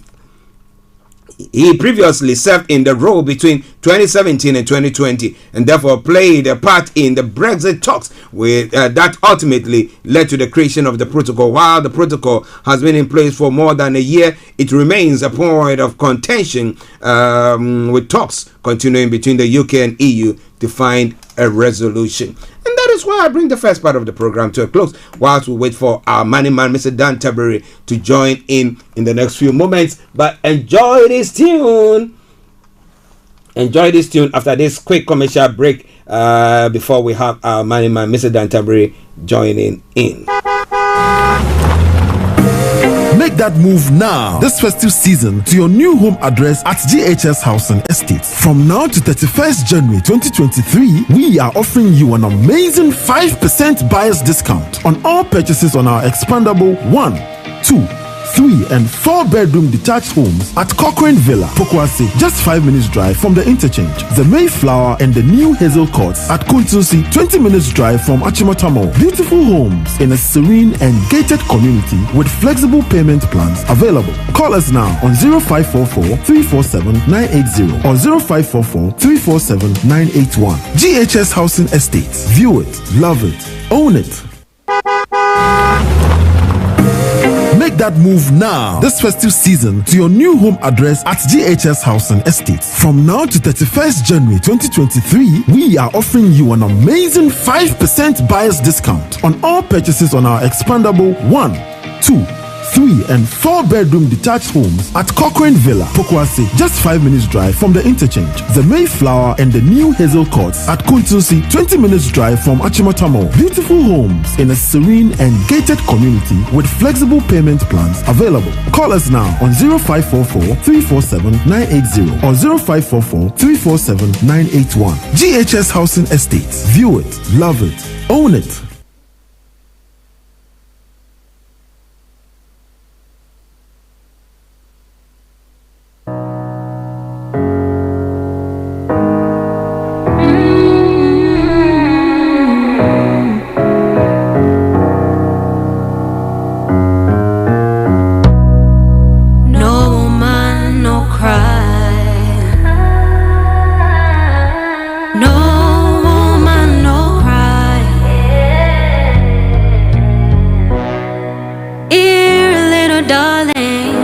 Shed no tears, no woman, no cry.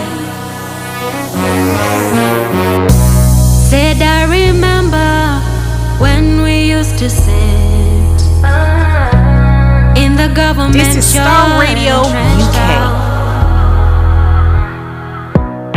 About observing the hypocrites, mingle with the good people with me. Good friends we have and good friends we've lost along the way. In this great future, you can't forget your past, so dry your tears, I say.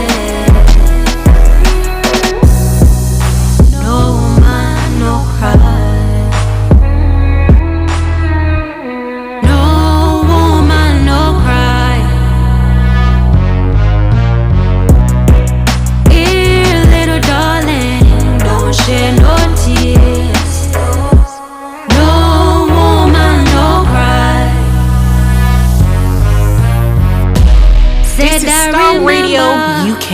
When we used to sit in the government yard and trenched out, and then Georgie would make the fire light as it was. Love would burn through the night. Then we would cook cornmeal porridge, of which I'll share with you. And my feet is my only courage, and I've got to push on through. When I'm gone, everything's gonna be alright. Everything's gonna be alright. Everything's gonna be alright now. Everything's gonna be alright. Everything's gonna be alright. Everything's gonna be alright now. Everything's gonna be alright. Everything's gonna be alright. No woman, no cry. Cry, cry. So dry your tears, I said. No woman, no cry. No woman, no cry. Here, little darling,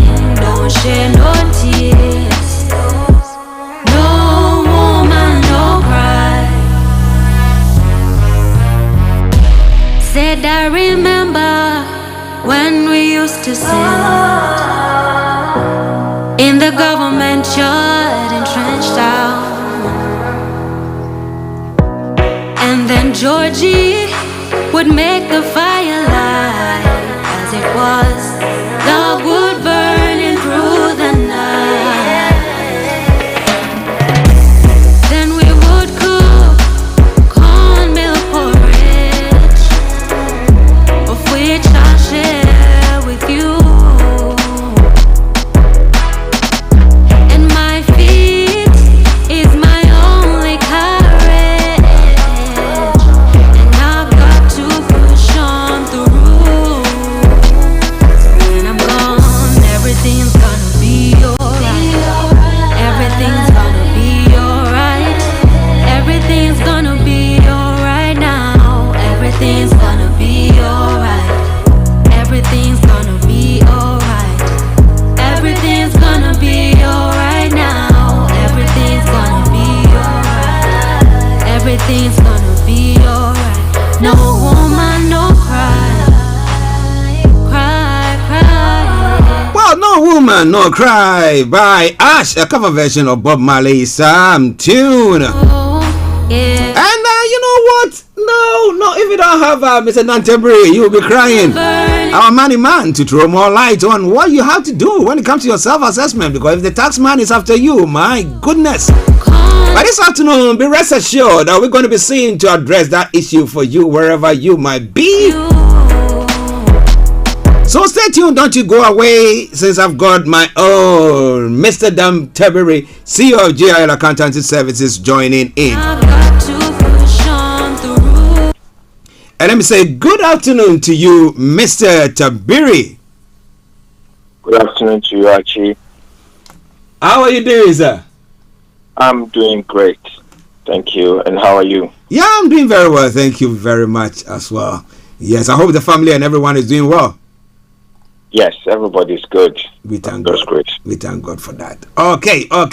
Well, we know another end of getting to the end of January, and we know that assessment, tax assessment and stuff like that has to take place. So I know people will be panicking that, oh, I'm late, I've not done that. But what do you have for us today? Yes, so as you rightly put it, January is self-assessment season, and everybody is required to send in their tax return. So the deadline for filing tax returns, self-assessment tax returns, is the 31st of January, and all attention is focused on this date to get it in, because if you are required to submit a tax return and it doesn't reach HMRC by 12 a.m. on 31st January 2023, then you would get an automatic £100 penalty. Ooh. And these penalties rise depending on how late your tax return is eventually sent in, which we will look at in the course of this discussion. Okay. Listeners, for those of you listening to us, this pertains to the UK. All right. Okay, so please, if you're outside the UK, this one, you can listen to it and advise somebody who is in the UK to ask them whether they've done that. If they've not, fine. They direct them to Mr. Tabiri, and he will try to organize that for them. But now, let's go to Mr. Tabiri. Self-assessment tax returns. Is it compulsory for everybody? What about it? A bit on that front. Over to you, sir. Yes, so the self-assessment system is a system that the HM Revenue and Customs in the UK uses to collect income tax. So for most people who are employed, your taxes are deducted each month or each week or fortnightly, depending on how the frequency of your payment from your pay packet. So you get your pay slip, and you would see on there that tax has and national insurance has already been deducted. So this is the pay-as-you-earn system. So those who are employed fall under the pay-as-you-earn system. But there are other people who also do not have tax deducted at source, like we have under the PAYE scheme, and therefore they are caught in the self-assessment system. So they have to do a voluntary declaration of their income and expenses to the government or to HMRC each year, and that is what the self-assessment system is all about. It's there to capture taxes for people, individuals who do not fall under the PAYE system. Okay. Now, interesting. Now, someone might fall under the PAYE system. However, they might have another side job, maybe a private thing, something that they do. Do they also have to do the self-assessment? That's correct. That's a very good question. So you can still be caught under the PAYE system and also be caught under the self-assessment system because you have maybe multiple sources of income, as you've mentioned, or you have other sources of income which has not been taxed at source. If that's the case, then yes, you would fall under the self-assessment system. So, for example, you could be an employee, you could be also a director of a company where you even though you earn a salary, you could be also earning dividends from the company if you are a shareholder. And so this would not have been taxed under the PAYE system, and therefore you would have to file a self-assessment tax return and declare this income. Also, you could be a self-employed individual. You could have your own business doing a trade or some form of profession that brings you income. You would fall under the self-assessment system if this is not going through PAYE. Other things like capital gains. For example, if you have a property and you sell and you register a gain during the year, you might be liable for capital gains tax, and therefore you'd have to make a declaration through your self-assessment tax return. So there are various scenarios or various sources of income that individuals have that give rise to a self-assessment. Things like interest. If you earn interest above the taxable threshold, currently it's about £1,000 a year, then you'd have to do a self-assessment tax return. Any income that you earn, things like honorariums which have not been declared, inheritance tax. If you come into any form of inheritance, you would have to do a self-assessment tax return. So those are some of the examples of things that get people trapped, if I should put it that way, into the self-assessment tax system. Okay. Now, before we go to, what people have to do to make sure that they are able to file their taxes, are there thresholds, especially when it happens that maybe whether you are in PAYE or on the PAYE and you are doing you have other source of income, is there a threshold that you have to make before you file this, so that maybe if I'm in a year I just make extra £1,000, then maybe there's no need for it, or what? How does it work? Correct. So if let's say if you have a PAYE income, source of income, if you have employment, but then you also have other sources of income, or another self-employment job, then you definitely would have to file a tax return, because your employment income plus your self-employment income, no matter how small it is, would have to be declared. Wow. Okay. So you would get caught into the self-assessment system.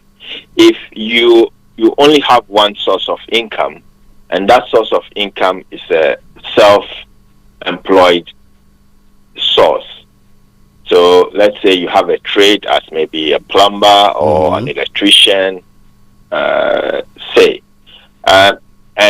your income for the whole year. And remember, the year that we are looking at for each of the years we are looking at is the 6th of April of one year to the 5th of April of another year. So if all your income for that year is less than £1,000, then you do not have to do or file a tax return. Okay. You do not have to. Also, another case where you may not have to do a tax return is if you are a director and a shareholder who earns dividend below the dividend allowance currently, which is £2,000 for the whole year, then you can avoid doing a self-assessment tax return. Okay. Well, listeners, it is Starr Radio UK, a Friday edition of the morning show, and you know at this time that we have our money man, Mr. Tabiri, CEO of GIL Accountancy Services, for all your accounting issues, questions. He is the one to see to address it for you. And today he's looking at self-assessment tax returns, because it is time, and if you miss out on the date, that is the 31st of January, then you have to get yourself prepared that this time where there is scarcity of money, you're going to be wasting some money. The tax man will be waiting for you at your doorsteps. Okay, so what are the steps? What should people do then? Yeah, so once you come into the net of self-assessment, once you start earning income which has not been taxed at source, then you need to register with HMRC for self-assessment tax returns. You need to basically let HMRC know that you are in possession of income which has not been taxed at source, and therefore you want to register for self-assessment. So HMRC would register you and send you a tax reference. And then it is this tax reference that will be used to file your tax return. And also, you need to remember that when you are doing your tax return, it is on all sources of income basis. So you don't only declare the income that has not been taxed at source, all other sources of income has to be declared. So even though you may have PAYE income, which has already been taxed at source, you also have to declare that income on your tax return. Any taxes that you have paid under that system would also have to be declared, because it goes as a credit towards your taxes, and so you don't pay tax twice. But a declaration is made on an all income sources basis, and not just the untaxed income. Okay, just a quick one there on the all other sources. So assuming I'm a young person, maybe my parents are outside the country and they remit some monies to me. Though I'm on a PAYE, blah blah blah, maybe in a year they've remitted about 2,000 or 2,000 plus to me. Do I still have to declare that one as well? No, you don't, because it's not classified as income. Income here is tax income is what we refer to as earned income. Okay. So income for which you've done some work. Okay. And you have been paid for that work that you've done. Okay. Or you stole something and you get payment for what you sold. Okay. Thank you very much for that. Go on, sir. Yeah. So if you start earning income which has not been taxed at source, if you fall into the self-assessment tax bracket, then you have to register latest by the 5th of October following the tax year in which you fall into self-assessment. So, for example, if I start a self-employment position today, and I start earning income today being the 20th of January 2023, this falls into the tax year ending 5th of April 2023, and therefore I need to get in touch with HMRC by the 5th of October 2023 to register for self-assessment. And HMRC will send me a tax return for 2022 to 2023 to complete, which would be due for filing by 31st of January 2024. Okay. So those are the dates that you have to go by. If you do not register with HMRC by the due date, in this example that I've just given, by the 5th of October 2023, and HMRC find out that you're earning this income that's not being declared, then you're liable for a penalty, which they would assess based on how how they came into contact with knowing that you need to file a tax return and how you cooperate with them in their tax inquiry. Okay. So how can people do it themselves, or they need an expert? In this case, talking about an accountant like you, professionals to help them to file their taxes.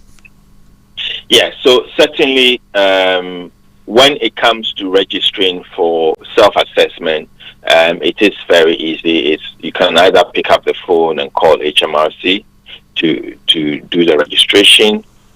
You can also speak to an accountant like myself, and I would help you to do the registration. So it's important that you get the registration done, because if you don't, then you're liable opening yourself up to a tax inquiry. Once you've done the registration, you would receive your tax reference details, and you receive a notice each year to file a tax return. Now, this notice will tell you when you need to file your tax return by. Other people file tax returns on paper. You can also file your tax return on paper, but the deadline for sending in your paper tax return is earlier than the online filing deadline. So the deadline for paper tax returns is always the 31st of October following the tax year. So if we're looking at the tax period 2021-2022, then the deadline is 31st of October 2022,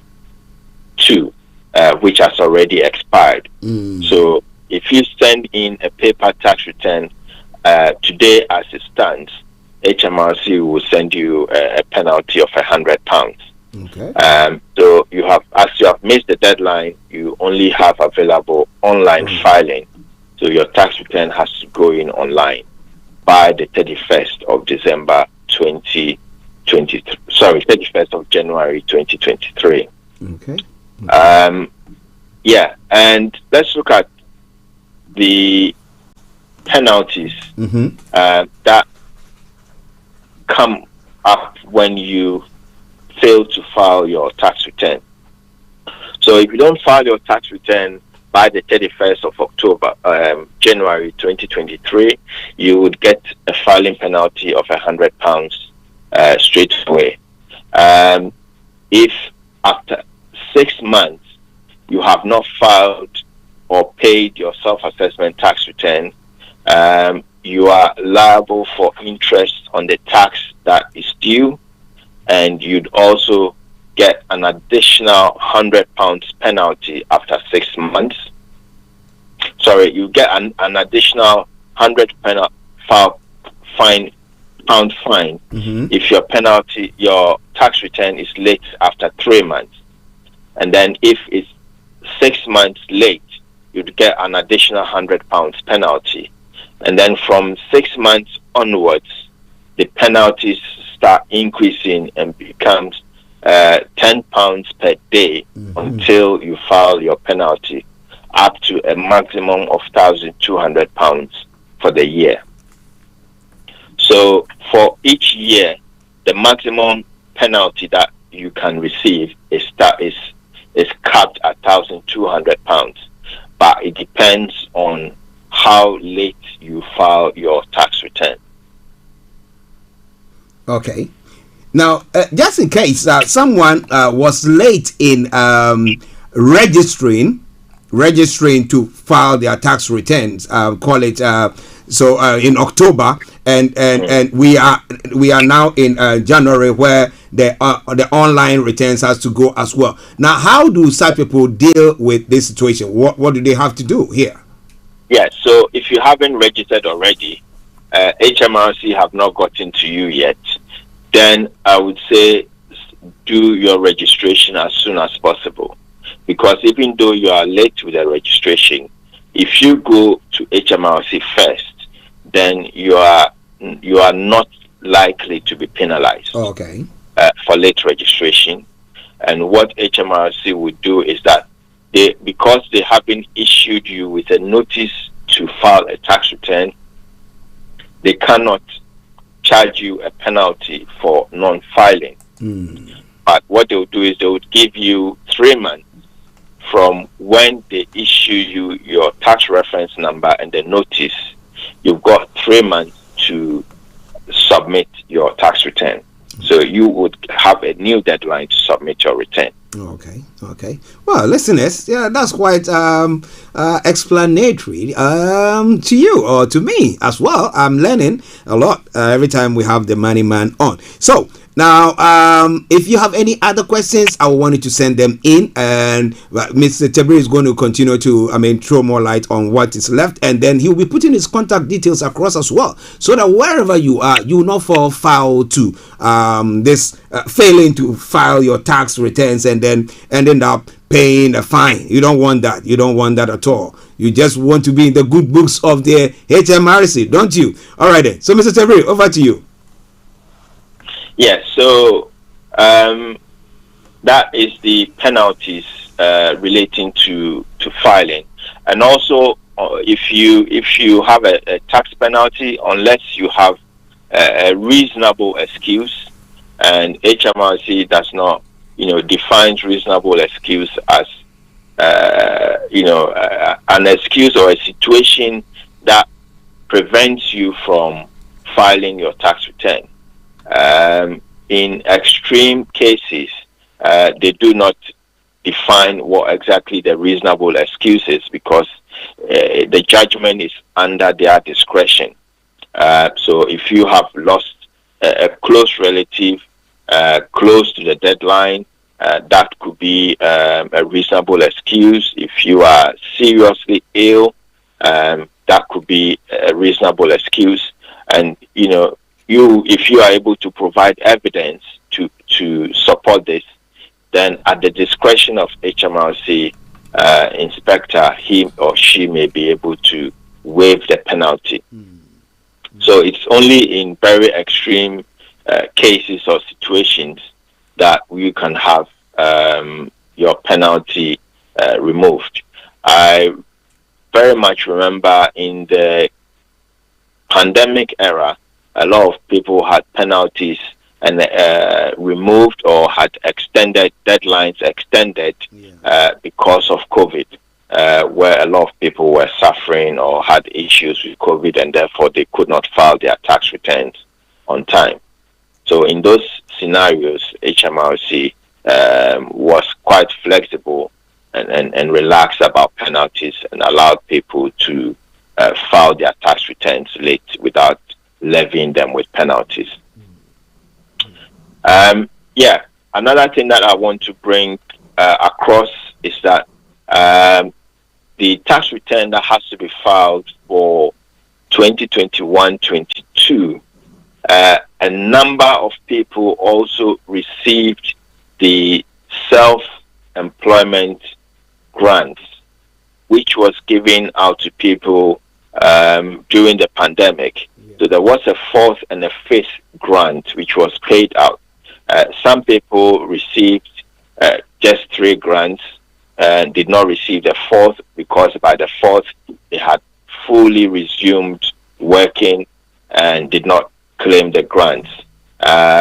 Some people also received the fourth and also the fifth grant. So if you were in receipt of any of these grants, you have to remember to put these on your tax return. If you receive these within the year, if you receive this after the 6th of 5th of April 2021, then you have to make sure you put this grant on your tax return because it becomes taxable. Okay. Now, listeners, it is Star Radio UK. So why don't you just, get yourself out of this aggro by just getting your in touch with Mr. Tabiri or an accountant to see to do it for you? Well, so whether you filed it or anything, or did I file the right thing, or did I add this information to it? Didn't I do that? And you're going to have the HMRC coming back to come and say you didn't do that, you didn't do it. You don't want anything of the sort. So definitely you need to get yourself an accountant. And this around we were not recommending any other one but the best in town, Mr. Tabiri, CEO of GIL Accountancy Services, who is on air right now and now addressing the issue of self-assessment tax returns, which ends exactly on the 31st. It says that 31st 12 a.m. 31st of January, it is all over. If you don't, then you are going to find you're going to be found penalty of 100 quid for late filing.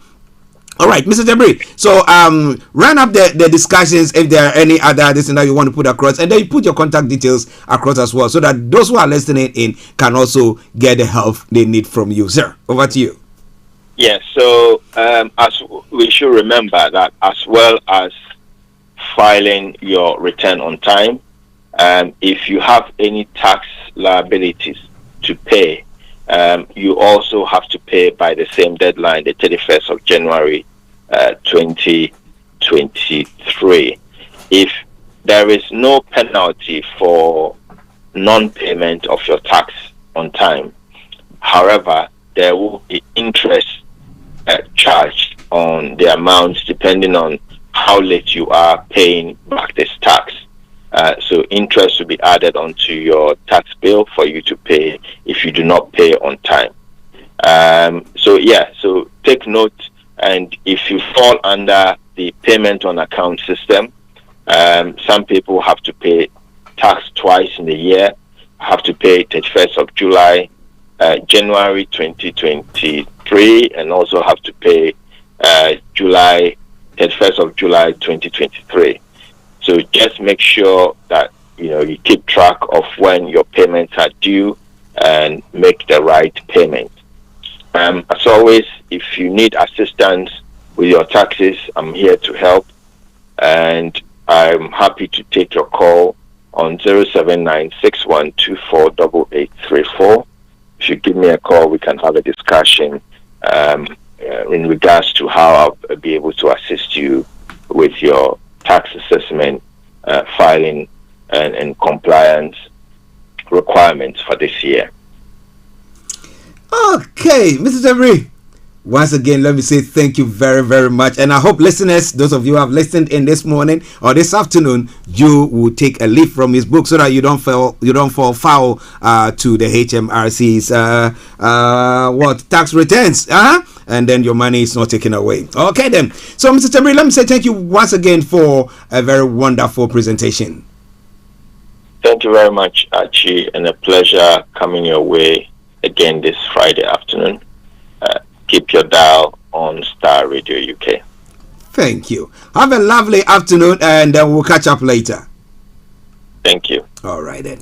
Well, listeners, that has been Mr. Tabiri, CEO. I don't know why today I'm saying CIO. CEO of GIL Accountancy Services, our money man, who came your way with the money hour. And today, as I said, we were looking at self-assessment tax returns. Well, it ends on the 31st of January. So if you fall foul to it, I bet you your money is going to be going. You don't want that, do you? You don't want that at all. So please make sure you get in touch with him with the numbers that he put across. His phone number, let me put it your way so that you can also get in touch with him if need be. But it's not only that he sees to other accounting issues. I mean, you want to register a company, you want whatever it is, just get in touch with him and he will do that for you. Company tax or files, whatever thing that you want to do. If you want to get in touch with him, his number is 07961248834. 8834. 07961248834. Or as he says, gilaccountant.com. It's accountant with an S, and he will see to address your issue for you. Just say you listen to Reference Star Radio UK, and you get some discount there as well. Okay? Well, so on that note, let me say thank you very, very much for joining us today. It's been a pleasure coming your way. We're going to be ending the program now, but remember, this afternoon is going to be lots of music and let's talk. And then tomorrow morning, that's tomorrow dawn, we're going to be having the one and only Reverend Michael Esiama coming your way once again with the Power Hour. Command your morning, the early morning prayer type that helps you. I mean, you are in control of your morning before you step out. Make sure you join him. It is from Wednesdays to Saturday, 5:30 to 6:30 a.m. So, and then Sunday there will be lots of music as well, and live church broadcast, and the faith talk also coming your way. But on that note, let me say, have a wonderful day and a weekend, and may Nigeria not happen to you, as we say on this platform. And I see you all on Monday. But enjoy this tune from Joshua Kinney. And it's a power. Okay, Ni Ajete Ajay. This is the cover version of Kojo Entry's song Made of Upa, My Good Lover. Enjoy it, and I see you all later. Bye bye for now.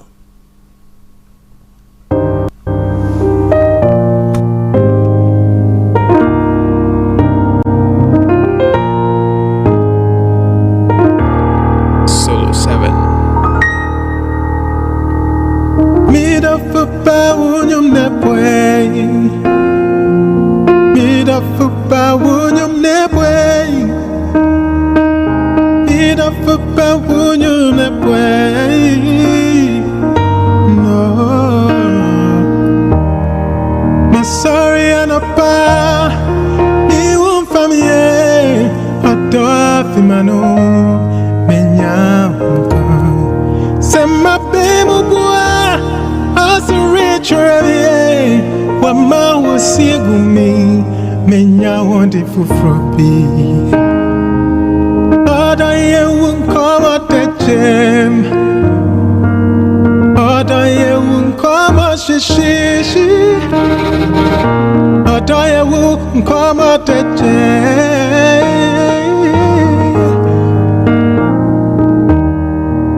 Son of dear, a brand new was here. Companion was some Susana winning Pancasao. Tintum Rania, Bobby Binny, Bobby Binny, if I was a brand new Jimmy, so how do you way? Made of football, would you not way? Thanks for listening. Made of football, would you not way? Oh, only one minute. Oh, yeah. Oh, only one missing diaper. Oh,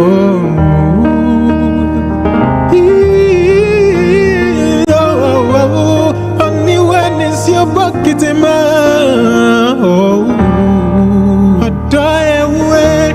If I was a better me come away. Can't send the debit to me. Mami unsebe mi to ebiyesie uti otama otoyepe mite su I'm sorry otoyewe na na na na na na na na.